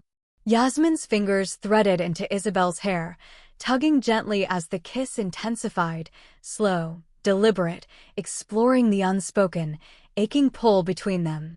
They moved closer, bodies naturally aligning, breaths shallow, hearts thundering, lips parting slightly as desire built without words. Every brush, every caress was a conversation, a confession, an acknowledgement of the spark that had been quietly growing since Alejandro had orchestrated their closeness. Yasmin shivered under Isabel's touch, lips trembling, senses alive in a way she had not allowed herself to feel in years. Her ice-cold control melted like the snow outside, replaced by heat, longing, and something dangerously tender. Isabel, for her part, had never experienced a pull like this, someone who could simultaneously frustrate her, challenge her, and yet reach deep into her heart with a single, fleeting smile. Her gray eyes darkened with intensity as she explored, whispered silently with her touch, letting her hands roam gently, memorizing Yasmin's curves and planes, committing them to memory. The kiss lingered, slow, demanding, electric, a delicate storm. Neither moved to break it, neither needed to. The world had narrowed to two, Yasmin, Isabel, and the quiet intimacy forged between them. Even in the silence that followed, every touch, every lingering glance, every exhaled breath carried the weight of weeks of tension, stubbornness, and unspoken longing. The spark had become a flame, and in the quiet of the kitchen, everything had shifted. Chapter 29. Whispers, Teasing, and Playful Dominance. Isabel pulled back just slightly, resting her forehead against Yasmin's, letting her warm breath fan across her lips. You're even more infuriating up close," she murmured, voice low and teasing, the faintest smirk tugging at the corners of her mouth. Yasmin's lips twitched into a half-grimace, half-smile. "Infuriating? You've barely touched me." "Barely?" Isabel's fingers trailed down her arm, brushing the inside of her elbow, then teasingly along her side. "I think I've done enough to test your control." Yasmin shivered slightly, both from touch and the heat of their proximity. She tried to step back, but Isabel mirrored her, closing the space again. I don't lose control," she said, though her voice cracked just enough to betray the lie. "Control, Isabel whispered, tilting her head, lips brushing Yasmin's ear, her breath sending goosebumps down her neck. "I think control is overrated." "Don't you?" Yasmin's inhale hitched. She pressed a hand to Isabel's chest, trying to maintain some semblance of composure, but Isabel's grin, that teasing, almost predatory sparkle in her eyes, made it impossible. "You know," Isabel continued, playful dominance threading through her tone, "I could make this a very educational evening for you. Show you exactly what I mean by losing control." Yasmin swallowed, lips parted. You wouldn't." "Oh, I would," Isabel whispered, tilting her head down, lips barely grazing hers again, teasing, tasting, learning her limits. Her hands traced up Yasmin's arms to her shoulders, fingers curling slightly as if claiming the space between them. Yasmin's pulse raced, mind dizzy, resisting and surrendering all at once. She tried to push Isabel lightly, but Isabel leaned just enough into her, weight and warmth pressing against her, challenging her resistance. I'm not going to, she murmured, voice trailing into a gasp as Isabel's hand ghosted lower along her side. Alejandro, blissfully asleep just a room away, might as well have been in another world. Here, it was just them, a symphony of whispers, heat, laughter held in breaths, and playful dominance that made every nerve alive. "You're dangerous," Yasmin breathed, lips barely brushing Isabel's. "And you," Isabel replied, teasing, "are dangerously tempting. But I think we're compatible." Yasmin's lips twitched into a reluctant smile, eyes dark and glittering. "Compatible? You mean I'll regret this?" "Maybe," Isabel whispered, pressing a soft, lingering kiss along the curve of her jaw, "but some regrets are worth it." The tension between them coiled tighter, a heady mix of desire, teasing, and the thrill of mutual surrender and dominance, each touch, each whispered word building the fire that had been smoldering for weeks. Chapter 30, From Kitchen to Bed. Isabel leaned in, lips brushing Yasmin's again, teasing, tasting. Each kiss was a question, each sigh a surrender. Yasmin tried to step back, just a fraction, but Isabel mirrored her every move, guiding her with subtle pressure, playful dominance, teasing fingers that traced along her sides, down her arms, catching at the hem of her shirt. You're impossible," Yasmin whispered, voice shaky, yet laced with heat. "Impossible?" Isabel murmured against her lips, teasing, hands ghosting over her shoulders. "No, I'm exactly what you need." Yasmin swallowed hard, pressing a hand to Isabel's chest, trying to find a reason to resist. But Isabel's smile, that glint in her gray eyes, made resistance melt. I don't," she started, voice trailing into a gasp as Isabel's hands found the small of her back, pulling her closer. Isabel's lips traveled down Yasmin's jaw, teasing along her neck, eliciting shivers and soft moans she couldn't entirely hide. Yasmin's fingers tangled in Isabel's hair, tugging slightly, surrendering, testing, wanting more. "You're enjoying this too much," Yasmin gasped, though her tone was betraying her, trembling with desire. "Am I?" Isabel whispered against her ear, teasing, voice low, almost a growl. "I think you're enjoying it more." Step by careful step, Isabel guided them out of the kitchen, each movement deliberate, teasing. She let Yasmin's hand brush hers, fingers intertwined, then slowly led them up the short hallway, each glance, each soft touch fueling the fire. When they reached Yasmin's bedroom, the door clicked softly behind them. Isabel paused, pressing a hand to the frame, leaning in close, lips brushing Yasmin's once more. "You have no idea how long I've wanted this," she whispered, eyes dark with hunger and amusement. Yasmin's breath hitched. I can't, Shoo," Isabel murmured, pressing her finger to Yasmin's lips briefly, then letting it trail down, teasing. "We'll figure it out, together." They moved slowly, deliberately onto the bed. Isabel's hands roamed Yasmin's back, shoulders, pulling her close, lips brushing over every inch of exposed skin she could reach, teasing, exploring. Yasmin's hands mirrored her own, gripping, holding, wanting, surrendering to the tension and heat that had built over weeks of stubborn banter and stolen moments. Every whispered word, every gentle bite of the lip, every teasing brush of fingers over sensitive skin drove the tension higher, electric, intimate, and utterly consuming. The room filled with quiet gasps, soft moans, and the heady mixture of surrender and playful dominance neither fully admitted, but both felt deeply. Even in the quiet of the dim bedroom, the world outside ceased to exist. It was just them, tangled in warmth, teasing, whispered confessions, and touches that promised so much more than either dared to speak aloud. Chapter 31, Desire Unleashed. Isabel leaned over Yasmin, lips devouring hers with growing urgency. The teasing had melted into something hungry, consuming, and irresistible. Her hands traced every curve she could reach, memorizing, claiming, teasing in tandem with soft moans that Yasmin could no longer suppress. Yasmin's hands tangled in Isabel's hair, tugging, pressing her closer. Her body responded to every touch, every brush of lips and teeth, to the firm but gentle hold of Isabel's hands on her back. Resistance had crumbled. Now all that existed was heat, connection, and desire unrestrained. Isabel's kisses traveled down Yasmin's neck, leaving a trail of fire in their wake. Yasmin shivered, gasping, pressing herself into Isabel's body. Every breath, every sigh was a silent confession, one she hadn't been ready to voice, but now couldn't hide. "Isabel," Yasmin murmured, voice trembling between need and disbelief. I don't. I've never." Isabel whispered, silencing her with a kiss. "You don't have to say anything. Just feel it, with me."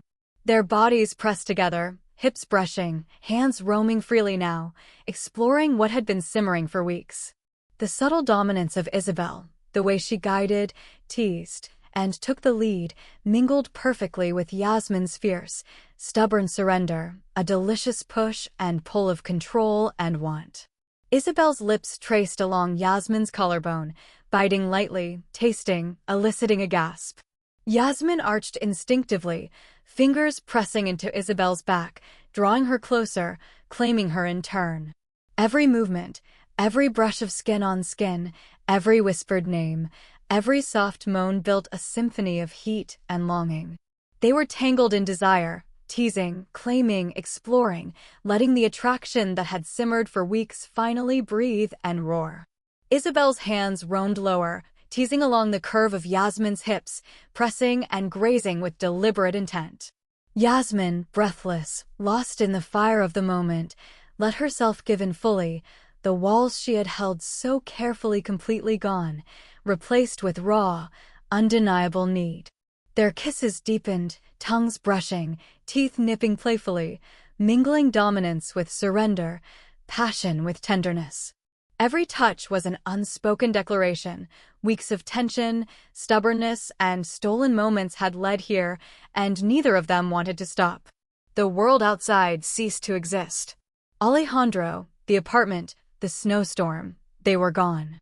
There was only heat, whispers, moans, and the magnetic pull between them, a fire that neither money, power, nor stubborn pride could ever contain. And as Isabel's lips found Yasmin's again and again, every caress and gentle bite whispered the truth. This was desire, passion, and connection intertwined, unstoppable, inevitable, and entirely theirs. Chapter 32. Desire Fully Explored. Isabel pressed herself fully against Yasmin, lips and hands working in perfect harmony, exploring every inch of her, teasing, tasting, claiming. Her hands roamed from shoulders to back, slipping under fabric, fingers grazing the soft curves of Yasmin's body. Yasmin's breath hitched, eyes half closed, lips parting in moans that only fueled Isabel's hunger. You're, Yasmin whispered, voice trembling, but the words failed her. Every attempt at control dissolved under Isabel's touch. Isabel murmured, lips brushing Yasmin's ear, teeth grazing gently. "Don't try to say it. Just feel it, all of it." Their bodies moved instinctively, hips pressing together, hands roaming, exploring, teasing. Isabel guided, gently asserting dominance, while Yasmin surrendered with a delicious stubbornness, arching into every touch, meeting Isabel's intensity with her own. Isabel's lips trailed down Yasmin's neck to her collarbone, nibbling lightly, kissing open skin, eliciting soft cries and gasps. Yasmin's hands clutched at Isabel's shoulders, tugging her closer, urging her on, pressing into the curves she had been craving without admitting it. Every kiss deepened, tongues brushing, teeth teasing, hands sliding over the soft planes and angles of skin and fabric. Isabel whispered Yasmin's name with heat and reverence, and Yasmin responded, voice shaky, surrendering fully for the first time since meeting her. Isabel's hands traveled lower, teasing along Yasmin's waist, drawing her closer, pressing their bodies together until the heat between them was electric, raw, consuming. Yasmin gasped, lips locking again with Isabel's, fingers tangling in hair, hips pressing, bodies moving as if they had been made to fit this way. Breaths mingled, moans blended, and whispered confessions of want and desire escaped them in hurried, trembling words. I've wanted this, Yasmin murmured between kisses, voice breaking, heart racing.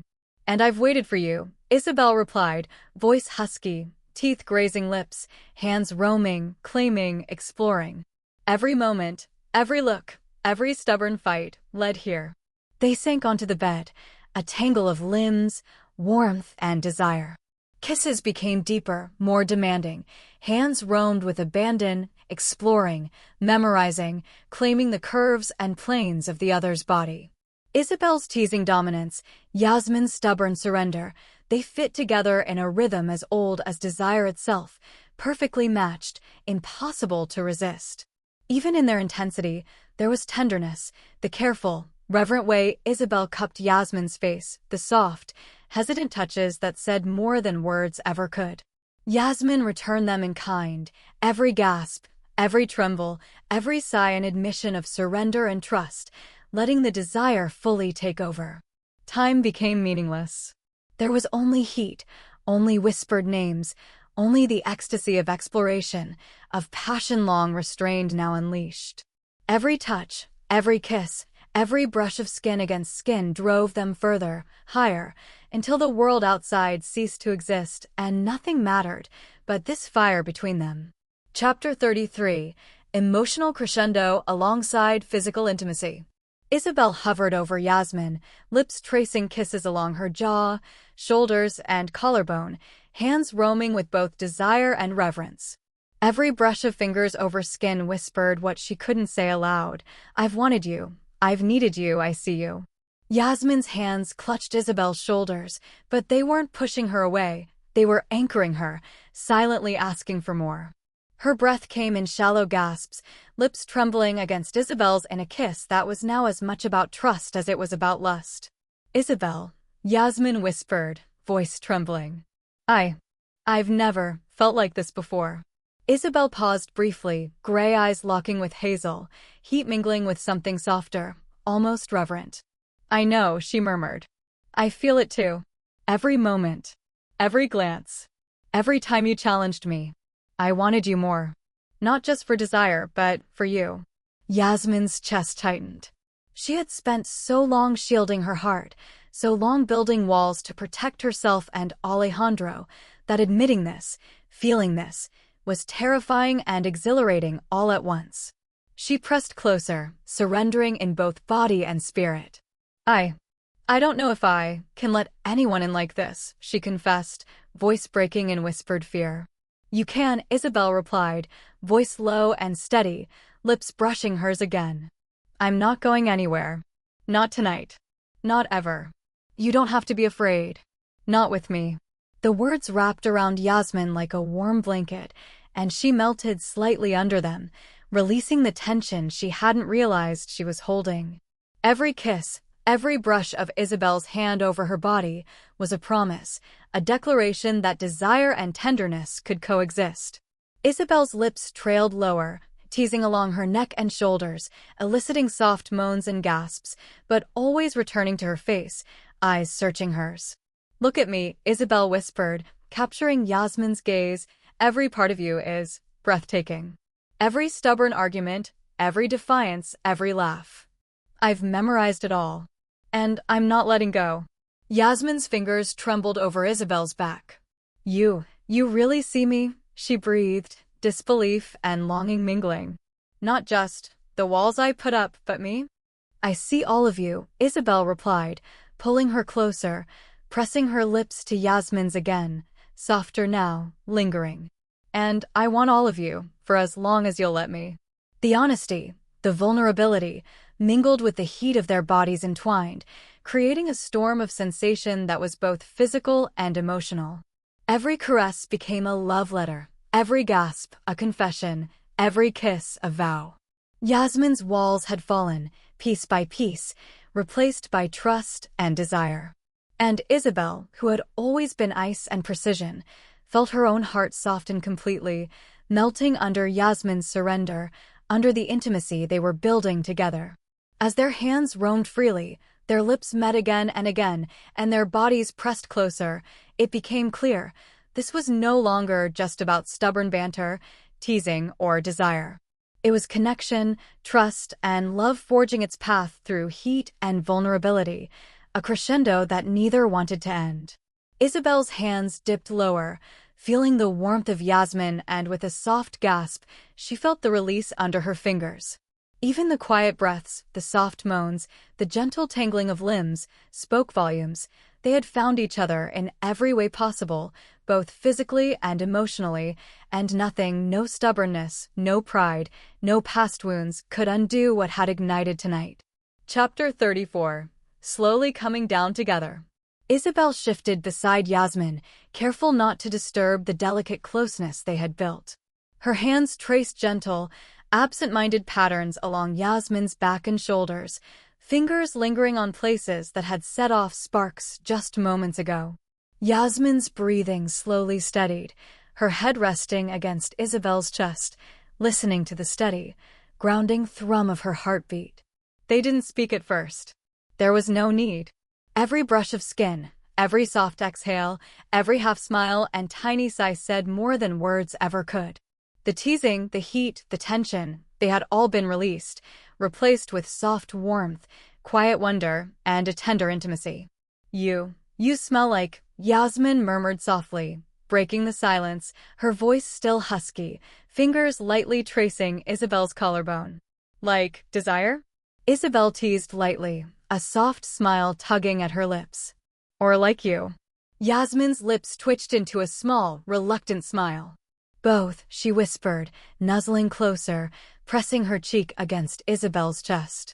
Isabel's hand curved around the back of Yasmin's neck, gentle, protective. Good, she murmured.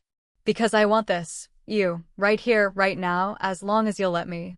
Yasmin shivered, warmth pooling in her chest, heart beating faster at the raw honesty. I'm letting you, she admitted softly, voice trembling, eyes closed as she sank fully into the quiet comfort of Isabel's arms. They lay like that for what felt like hours, occasionally exchanging soft kisses, lingering touches, and whispered words. Isabel brushed a stray strand of hair from Yasmin's face. Yasmin pressed her lips briefly to Isabel's chest in a silent thank you, a quiet confession of trust. At one point, Isabel traced lazy circles on Yasmin's arm, watching her chest rise and fall in a steady rhythm, letting herself simply be present with her, feeling the emotional intimacy settle into a deep, unshakable connection. Do you think we can? Yasmin began, voice small. Isabel hushed, pressing a kiss to the crown of her head. Right now, we just are. No words. No plans. Just this. And so, they stayed, the room filled with soft warmth, quiet touches, and a profound sense of being seen and held, bodies tangled, hearts beating close, breathing sinking in the gentle calm after the storm of desire. Every so often, fingers would graze, lips would brush, soft whispers would escape, but mostly, they just existed together, allowing the intensity of the night to settle into deep, steady intimacy as they both drifted off to sleep. In that moment, it was not about passion or dominance anymore, but about trust, tenderness, and the realization that they were no longer separate, they were intertwined, in body and heart, completely. Chapter 35. Morning after, under the blankets. Sunlight filtered softly through the curtains, painting golden streaks across the bed. Isabel and Yasmin lay tangled beneath the blankets, bodies still pressed close from the night before. A small, determined voice interrupted their fragile cocoon. "Isa? Yes? Breakfast?" Alejandro stood in the doorway, rubbing his eyes, looking between the two of them with the unflinching honesty only a 5-year-old could possess. Yasmin's eyes shot open. "Alejandro." "Wait at the table. I'll be there in a moment," she whispered, cheeks flushing. Isabel peeked out from under the blankets, smirk tugging at her lips. "Oh, this is priceless," she murmured, teasing. "You look, I don't know, guilty, tangled in everything." Yasmin's cheeks burned hotter. "Isabel," she hissed, elbowing her lightly under the covers. "We are not, this, in front of him." Too late, Isabel whispered back, a gleam of mischief in her gray eyes. He already knows something happened here. Now it's your job to salvage whatever dignity we have left. Yasmin groaned softly, trying to pull the blanket higher while still keeping Alejandro from seeing too much. Isabel, playful and unbothered, stayed curled beside her, fingers teasing the edges of the blanket, making it impossible for Yasmin to fully cover herself without laughing. Quickly, Yasmin whispered, voice tense but soft. I need clothes. Don't move. Isabel chuckled, still leaning close, enjoying every second. Oh, don't worry, I'm stationary, like a cozy, teasing cat. Yasmin scrambled to the dresser, grabbing an oversized shirt and leggings, cheeks still pink, heart hammering from both embarrassment and lingering desire.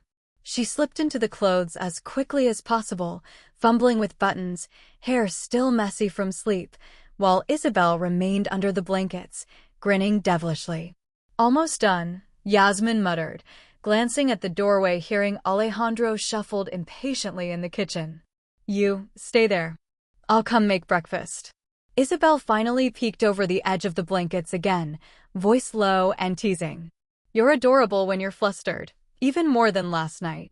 Yasmin froze mid-button, heat flooding her face. Isabel. Alejandro giggled from the doorway, oblivious to the tension. Yes, hurry. Breakfast. Yasmin threw one last glance at Isabel, exasperated but secretly smiling, and bolted to the kitchen, leaving Isabel lounging under the covers, smirking, the master of playful teasing in the aftermath of last night's intensity. Chapter 36. A Day of Subtle Intimacy. The apartment hummed with quiet activity. Alejandro sat at the table, munching happily on cereal while Yasmin poured juice and Isabel leaned casually against the counter, watching both of them with a small, contented smile. "ISA, we're family now," Alejandro announced, crumbs on his cheek, eyes shining with innocence and certainty. Isabel froze mid-sip of her coffee, a soft chuckle escaping her. "Family, huh?" she murmured, voice gentle, touched. She leaned down, ruffling his hair playfully. "I like the sound of that." Then sat next to him. Yasmin glanced at her, a small smile tugging at her lips. "I think he's right," she said softly, brushing a stray strand of Isabel's hair from her face as they passed near the counter.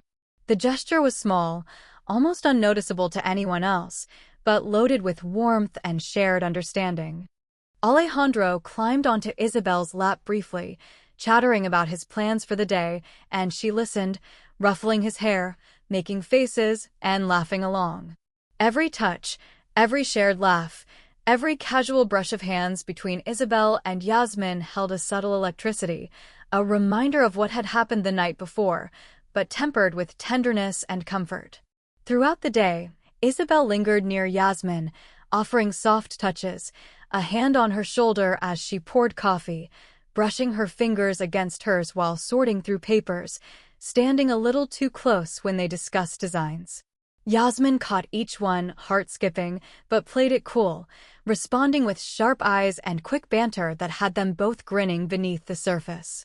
Later, when Alejandro decided to show them a drawing he had made, he handed it to Isabel first. "Look, you're in it too."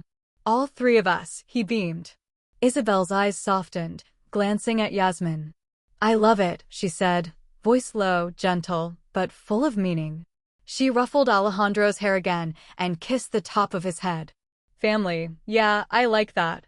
Yasmin looked at Isabel, a faint blush rising, and for the briefest moment, their eyes held all the tension, desire, and tenderness of the night before, wrapped now in quiet trust. They didn't speak it aloud, but every glance, every slight brush of fingers, said it all. As evening approached, Alejandro yawned, curling up on the couch. Isabel, without a word, pulled a blanket around him and sat beside him, letting him rest his head against her shoulder. Yasmin watched from the kitchen, heartful, realizing how completely Isabel had become a part of their lives, not just for Alejandro, but for her too. "ISA," Alejandro mumbled sleepily. "Can you sleep here tonight again?" Isabel smiled, brushing his hair back. "Of course, little one," she whispered. Yasmin lingered by the doorway, watching Isabel tuck Alejandro in, a small, shy smile tugging at her lips. There was something achingly tender in the way Isabel cared for her brother, and Yasmin's walls softened further, realizing that she had opened her life and her heart to someone she never expected. Chapter 37. A Quiet Night Together. The lights were dim, shadows stretching across the walls, wrapping the room in a soft glow. Alejandro slept soundly in his bed, tucked in with a small stuffed animal clutched to his chest.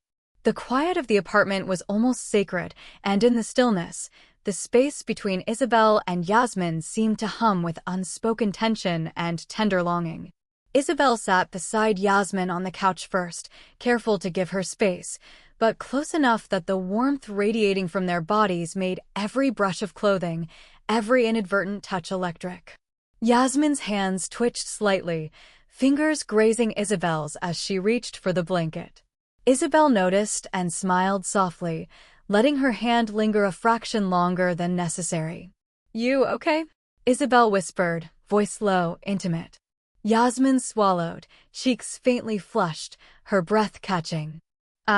Yeah, she murmured, voice barely audible. "Just thinking." Isabel's hand found Yasmin's gently, fingers curling over hers. "You don't have to think." "Not now," she whispered.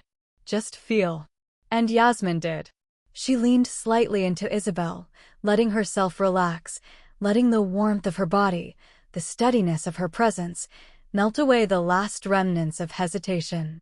Isabel mirrored the gesture, resting her head lightly near Yasmin's shoulder, letting their bodies press together just enough to feel the steady heat and closeness that had been building for weeks. Minutes stretched. Quiet touches became longer, more intentional, fingers brushing over shoulders, occasional soft, lingering touches on arms, the backs of hands, a small, playful nudge here, a whispered laugh there. The electricity of desire was still there, simmering beneath the surface, but it was now tempered by trust, care, and intimacy that wasn't just physical. Yasmin's breathing slowed, a soft smile forming. "I didn't think I'd feel like this with anyone," she admitted, voice shaking slightly, raw and vulnerable. Isabel turned to her, eyes soft, gray eyes reflecting the tenderness she felt. "I know," she murmured, brushing a stray strand of hair from Yasmin's face. "Neither did I. But here we are, together. And I'm not going anywhere." Yasmin leaned into her completely now, letting herself be held, letting herself finally trust someone with both her heart and her desire. Isabel rested her forehead lightly against Yasmin's, a soft exhale mingling with hers. Their hands intertwined, fingers lacing naturally, and for the first time since that chaotic airport encounter, everything felt right. Time slipped by unnoticed. They whispered small confessions, soft laughter, tender reassurances, and subtle touches. Isabel teased Yasmin lightly, reminding her of the morning's chaos, and Yasmin responded with a small smile, her eyes alight with warmth and affection. Eventually, they moved together, curling under the blanket, bodies pressed close, breathing sinking. Isabel's hand rested protectively on Yasmin's side, Yasmin's head tucked near Isabel's chest. The heat between them was quiet now, slow burning, a simmering intimacy that promised so much more, but also held the comfort of safety, trust, and belonging. And in that moment, with Alejandro sleeping soundly, with whispered words and gentle touches, Isabel and Yasmin allowed themselves to fully inhabit this new world they were creating together, one of desire, tenderness, and quiet, unshakable love. Chapter 38. Confession in the Quiet of Intimacy. The room was still, shadows softened by the gentle glow of the bedside lamp. Alejandro slept peacefully, the small rise and fall of his chest a comforting rhythm in the room. Yasmin lay curled against Isabel, her head resting near Isabel's shoulder, fingers intertwined with hers. The warmth between them was quiet, lingering, yet alive with the echoes of the night before. Isabel's hand traced slow patterns along Yasmin's back, brushing strands of hair away, feeling the steady beat of her heart beneath her fingertips. She drew a soft breath, voice low, intimate. "Yes," she murmured, fingers lingering on her jaw, thumb brushing her cheek softly. Yasmin stirred, eyes half-lidded, still groggy but attentive. "Yes," she whispered, voice small, breathless. I think I've." Isabel paused, chest tightening with the honesty she hadn't yet dared to voice. "I think I've fallen for you. Not just for a night, not just for this," she gestured gently between them, "but for you. For us. For you and Alejandro. I want to try this. With you both." Yasmin's eyes widened slightly, a soft gasp escaping her lips. The confession was both tender and powerful, and it struck her heart with a mix of warmth, disbelief, and something she hadn't allowed herself to hope for. You mean that?" Yasmin's voice trembled, uncertain but hopeful. "Yes," Isabel whispered, pressing her forehead gently to hers. "I've never wanted anyone like this. And I don't want to hide it. Alejandro had already stolen my heart. But you too, Yas. I want all of us together." Yasmin's lips trembled as she reached up to touch Isabel's face, fingers brushing softly against the corner of her lips. I don't know what to say," she admitted, voice catching in her throat. Us, it's overwhelming." Isabel smiled softly, a gentle warmth in her gray eyes. "Then don't say anything yet. Just let me be here. Let me show you both how much I care, how much I want this, and we'll figure the rest together. One day, one step, one moment at a time." Yasmin's fingers lingered on Isabel's hand, heart pounding, a small smile breaking through. I think I want that too," she whispered, letting herself fully believe for the first time. They leaned into each other, breaths mingling, lips brushing softly, not just with desire, but with love, trust, and the quiet joy of a future that could include them both. Alejandro's presence lingered in their minds, but now it wasn't a distraction. It was the glue binding them, the reason their hearts had opened so fully. And in that quiet, golden-lit room, Isabel, Yasmin, and the thought of Alejandro together became more than a hope. It became a promise, fragile yet unbreakable, ready to grow. Chapter 39. First day together as a little family. The morning sunlight spilled across the kitchen as Yasmin prepared breakfast, humming softly. Isabel leaned casually against the counter, sipping coffee, watching her. Every movement of Yasmin, small, precise, thoughtful, made her heart tighten in ways she hadn't anticipated. Alejandro sat at the table, knees bouncing impatiently. "Hurry up, ISA." "Yes, hurry," he chirped, grinning. Isabel smiled, ruffling his hair. "I'm here, little one," she said warmly. "But breakfast isn't just about eating, it's about enjoying it with us." Yasmin shot her a look, half exasperated, half amused. "You make it sound like a philosophy lecture," she teased, sliding a plate of scrambled eggs in front of Alejandro. "Philosophy is all about family dynamics," Isabel quipped, leaning closer to brush a stray strand of hair from Yasmin's face. Her hand lingered a fraction longer, and Yasmin caught it, planting a soft kiss to her palm, cheeks flushing softly. After breakfast, they moved to the living room. Isabel sat on the floor, legs crossed, as Alejandro plopped beside her with a pile of toys. Yasmin settled nearby, curling her legs beneath her as she watched. Isabel helped Alejandro with a puzzle, her gray eyes sparkling as he cheered each small victory. Yasmin smiled quietly, heart swelling at the sight of Isabel's tenderness. "You really like him, huh?"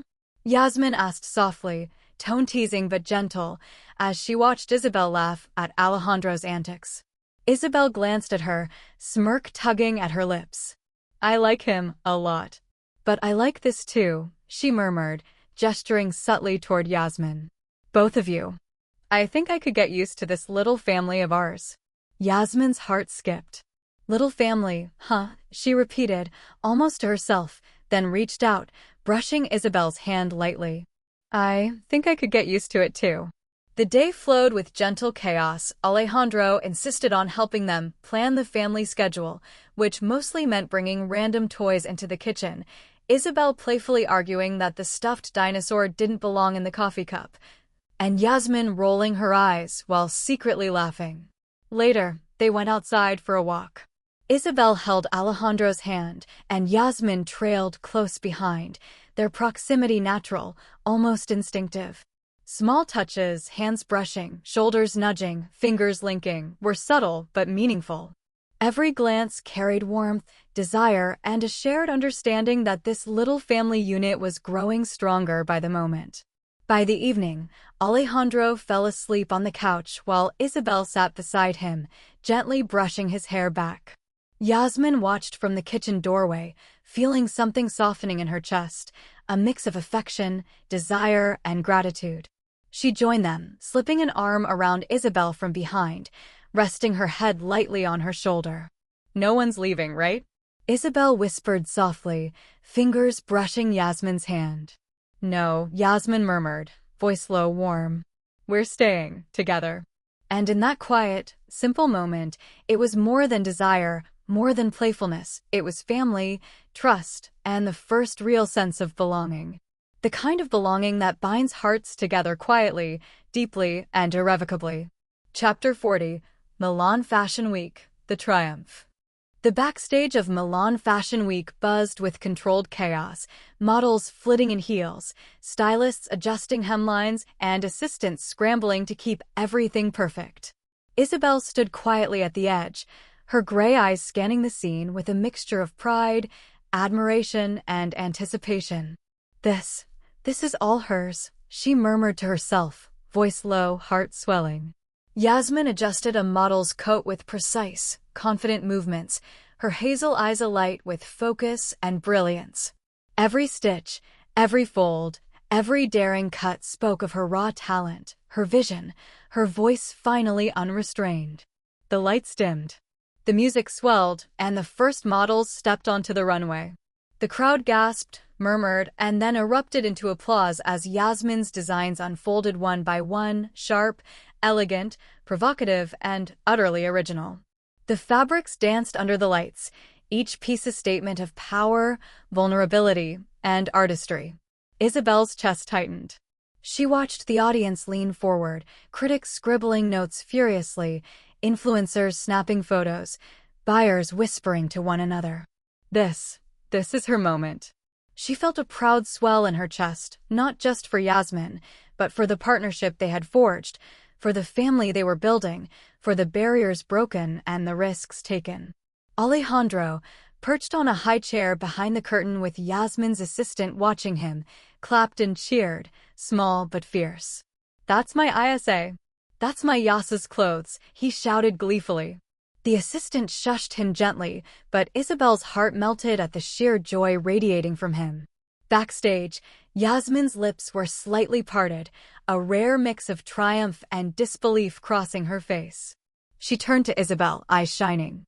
"Did you see that?" she whispered, breathless. "I did," Isabel replied softly, brushing a hand over hers. "And everyone else is about to. You've stolen the show."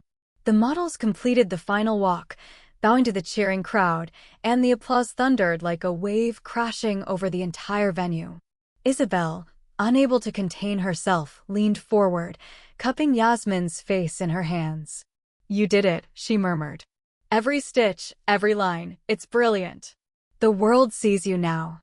Yasmin blinked, the weight of years of rejection and struggle melting in the glow of their success. We did it," she corrected softly, eyes flicking to Isabel, then to Alejandro, then back to Isabel. "I couldn't have, without you. Both of you." Isabel smiled, pressing a brief, teasing kiss to Yasmin's temple. "I always knew you could. I just wanted the world to see it too.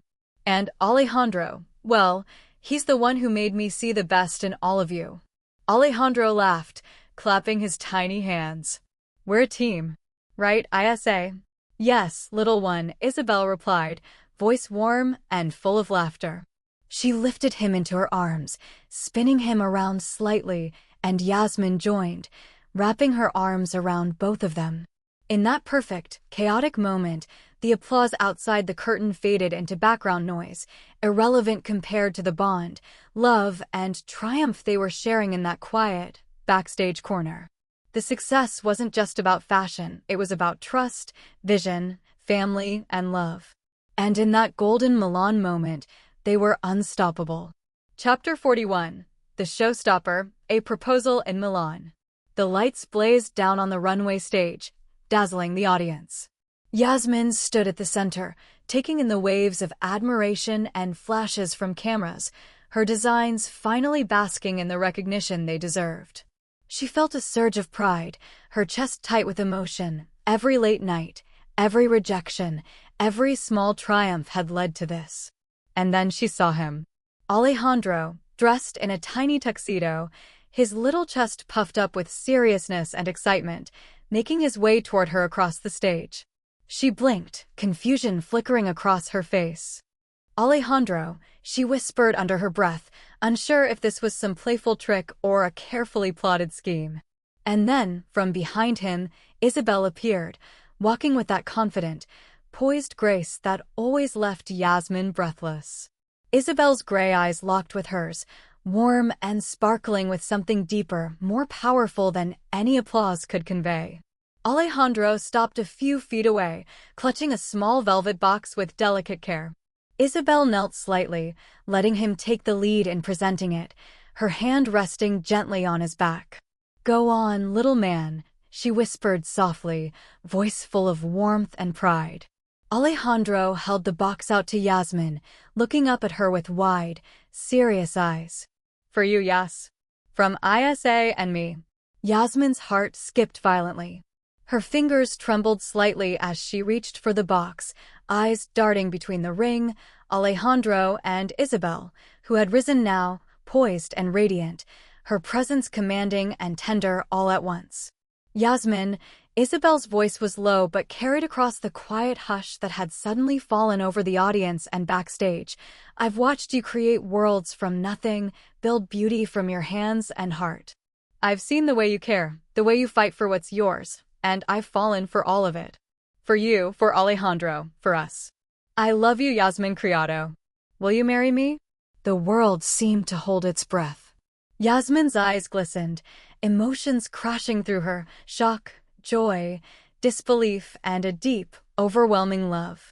She glanced down at Alejandro, who beamed at her expectantly, then back at Isabel, whose gaze never wavered.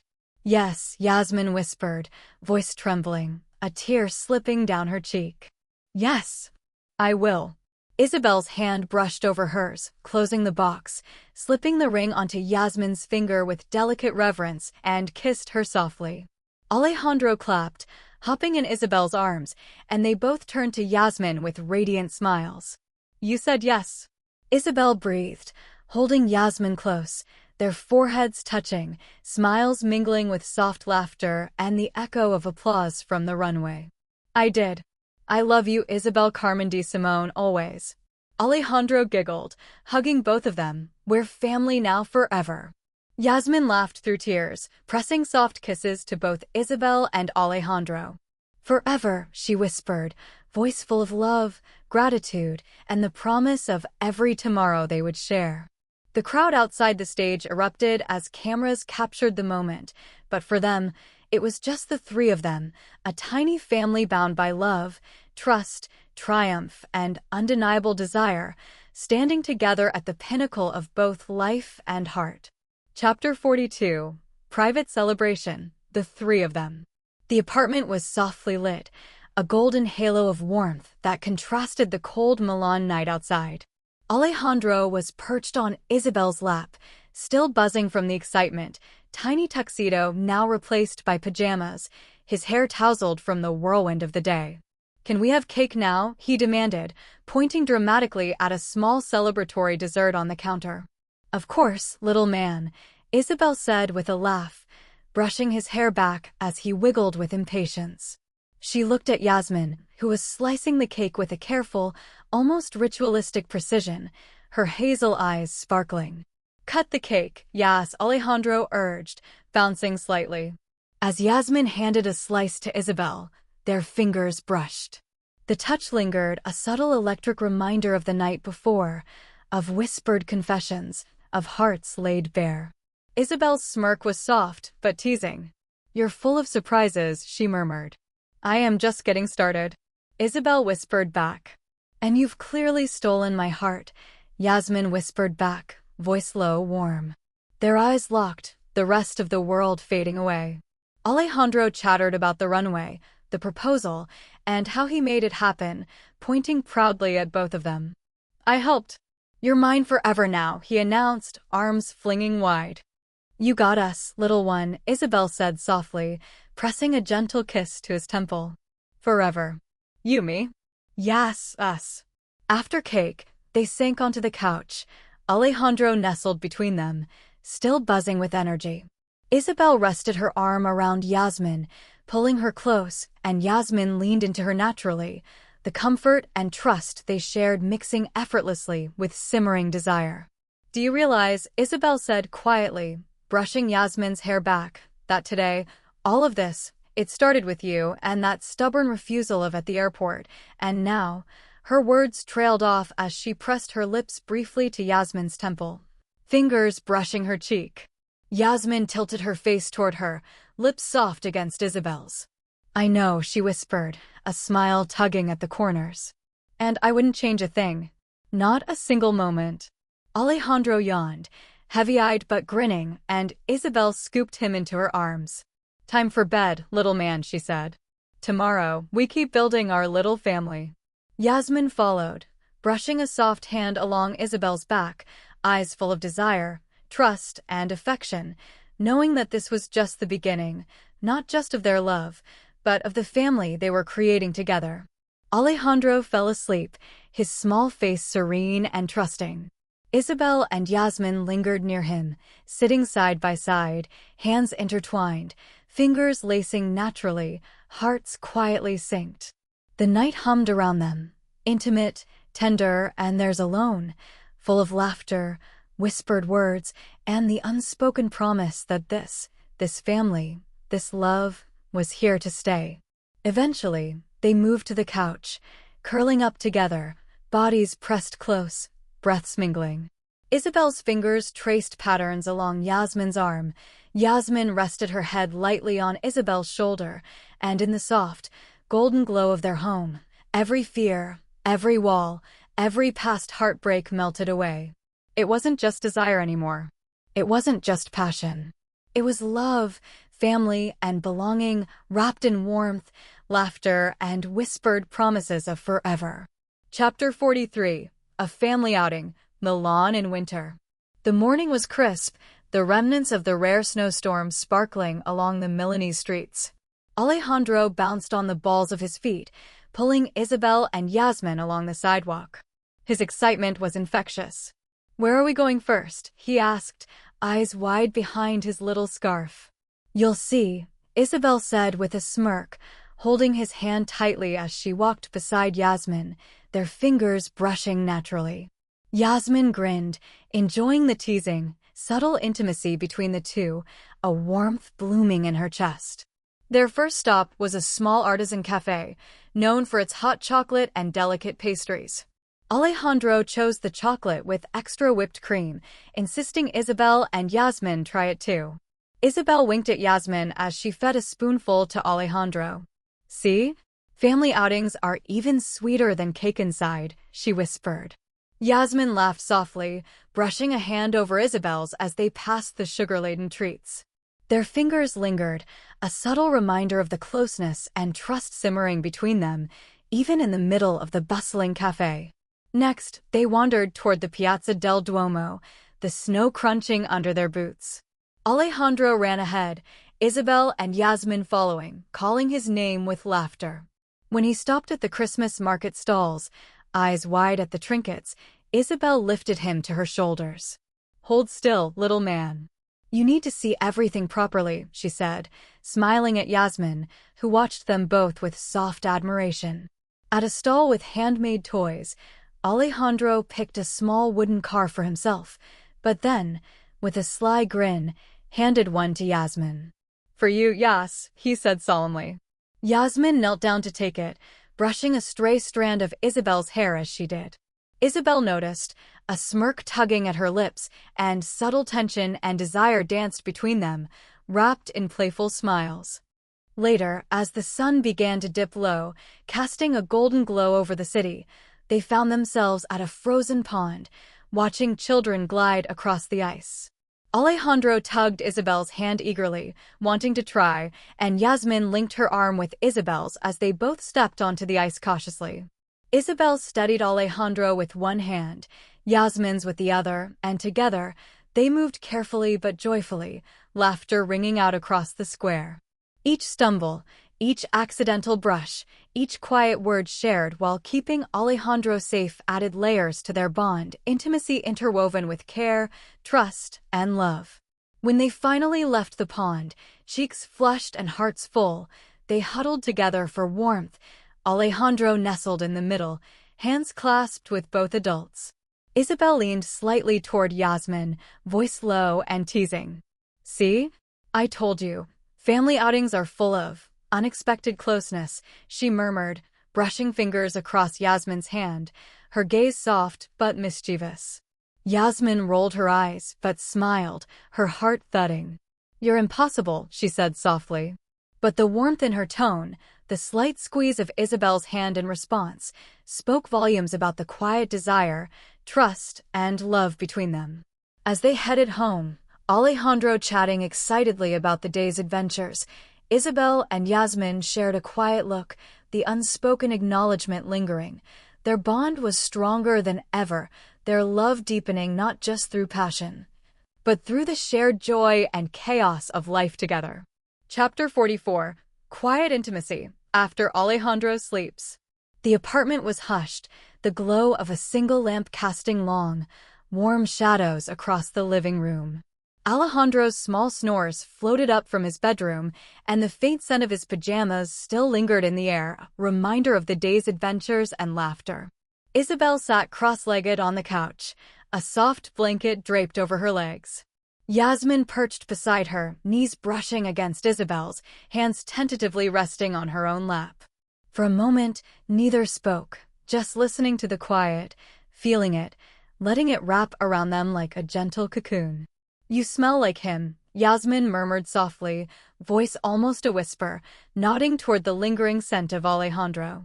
Isabel's gray eyes twinkled, a small smile tugging at her lips. "I do," Isabel replied, leaning slightly closer. "And I like it. It reminds me of why all of this matters." Yasmin's heart fluttered, the warmth of those words sinking deep. She shifted slightly, resting her hand lightly on Isabel's, feeling the calluses, the strength, the gentleness all at once. Isabel's fingers twitched, almost shyly, brushing against hers in a soft, deliberate caress. "You've changed so much," Yasmin whispered, looking up at her, voice catching slightly. "I didn't think anyone could break through like you did. But you did." Isabel's gaze softened, eyes tracing every subtle expression on Yasmin's face. "I didn't mean to break anything," she said quietly, thumb brushing along Yasmin's knuckles. "I just wanted to understand. To be here. And I can't imagine not being here now with you, with him, with us." Yasmin swallowed, feeling a tightness in her chest, and a slow, uncoiling warmth spread through her. "I didn't think I could trust someone like this," she admitted. "But you make it feel safe." The quiet stretched, heavy with unspoken desire, lingering touches, and the electric current of hearts finding rhythm together. Isabel tilted her head, brushing a soft strand of hair from Yasmin's face, thumb lingering on her cheek, and Yasmin froze, letting herself sink into the warmth of the moment. "Safe," Isabel repeated, voice low and intimate. "And wanted. You're wanted, Yasmin." Yasmin's lips curved into a small, shy smile, her gaze softening. "And you are too," she murmured, leaning in slightly, letting their foreheads touch, breaths mingling in that perfect, suspended space between heartbeats. No words were necessary after that. Fingers laced naturally, shoulders pressed close, and they sat together in a quiet intimacy that needed nothing more than the presence of the other, the unspoken understanding that this family, this love, this bond, was theirs and theirs alone. Isabel whispered softly, almost teasing, "Tomorrow, little adventures again?" Yasmin smiled, closing her eyes against Isabel's shoulder. "Tomorrow and every day after that." And in the soft glow of the lamp, the quiet apartment, and the sound of Alejandro's breathing through the door, their hearts synced, the intimacy lingering in every touch, every whisper, every pause. Epilogue: The wedding. The morning was crisp, a pale winter sun glinting off Milan's rooftops. Snow dusted the streets like powdered sugar, a reminder of the storm that had first brought them together. Inside the small chapel, laughter and soft music mingled with the scent of fresh flowers. Alejandro, dressed in a miniature tuxedo with an oversized bow tie, marched down the aisle with absolute solemnity, clutching the velvet ring box. His face was serious, every step measured and deliberate. "This is very important, ISA," he whispered to Isabel as she adjusted his jacket. Isabel smiled, brushing a soft kiss on his temple. "I know, little man. You're the most important part today." Yasmin appeared at the doorway, stunning in a sleek, elegant gown, her hazel eyes sparkling as she met Isabel's gray gaze. Isabel's breath hitched slightly, heart swelling. This was the culmination of years of struggle, trust, laughter, and love, all converging in this single, perfect moment. Alejandro took his role even more seriously than anticipated. Halfway down the aisle, he turned to the crowd with a small flourish of the box. "These rings are very important. Do not drop them," he announced, causing a ripple of laughter through the gathered guests. The officiant smiled indulgently. "He's clearly ready for his responsibilities," she said softly. Isabel followed closely behind, her hand brushing against Yasmin's as they met at the altar. The subtle touch sent a shiver up both their spines, a quiet echo of the intimacy and trust that had grown between them. Alejandro carefully presented the rings, eyes darting between them, measuring their solemnity. "Don't mess up," he murmured. Both women smiled, leaning down slightly to press a kiss on his cheek. "We won't, Alejandro." "We promise," Isabel said. The vows were tender, heartfelt, and intimate, words filled with love, gratitude, and the promise of a life built together, with Alejandro at the center of their hearts. Yasmin's voice trembled as she spoke, eyes glistening with emotion. Isabel's hand squeezed hers, thumb brushing soothingly across her knuckles, echoing the countless small gestures that had led them here. When Isabel finally murmured her vow, her tone low and rich with warmth, Yasmin felt something break open inside her, a full surrender to love, to family, to the life they had created together. The rings exchanged. Alejandro jumped up and down, clapping enthusiastically. "We did it. We're family forever," he shouted, earning laughter and cheers from the gathered friends and family. Isabel lifted him into her arms, holding him close as Yasmin wrapped her arms around both of them. For a moment, the world outside melted away, leaving only laughter, warmth, and the perfect harmony of their little family. Later, at the reception, Alejandro took his role as best man very seriously, insisting on directing everyone to the dessert table and ensuring the first dance went exactly right. Isabel and Yasmin laughed, letting him lead the way while stealing glances and soft touches between dances, their love simmering and glowing in every glance, every brush of fingers, every shared smile. As the night wound down, the three of them stood together under the soft glow of lanterns outside the chapel. Alejandro yawned, tired but triumphant, and Isabel bent to scoop him into her arms. Yasmin rested her head against Isabel's shoulder, fingers entwining naturally. "We're really a family now," Yasmin whispered. "Yes," Isabel murmured back, lips brushing softly against hers, "and forever, little one." Alejandro giggled, half asleep, pressing his small hand against both of theirs. "Forever," he repeated, eyes closing with a smile. And there, under the soft glow of Milan's winter sky, the storm that had first brought them together seemed a lifetime away, replaced by laughter, love, and the unshakable certainty that they had found their hearts, their home, and each other. Years later, a family flourishing. The Milan skyline glimmered in the late afternoon sun, streets bustling but familiar. The Di Simone Criado apartment was alive with laughter, the hum of creativity, and the comfortable chaos of a family that had grown, healed, and thrived together. Alejandro, now 8, raced through the living room with a tiny wooden plane in his hands. His laughter echoed off the walls as Isabel watched, seated at the drafting table where sketches of a new collection sprawled across the surface.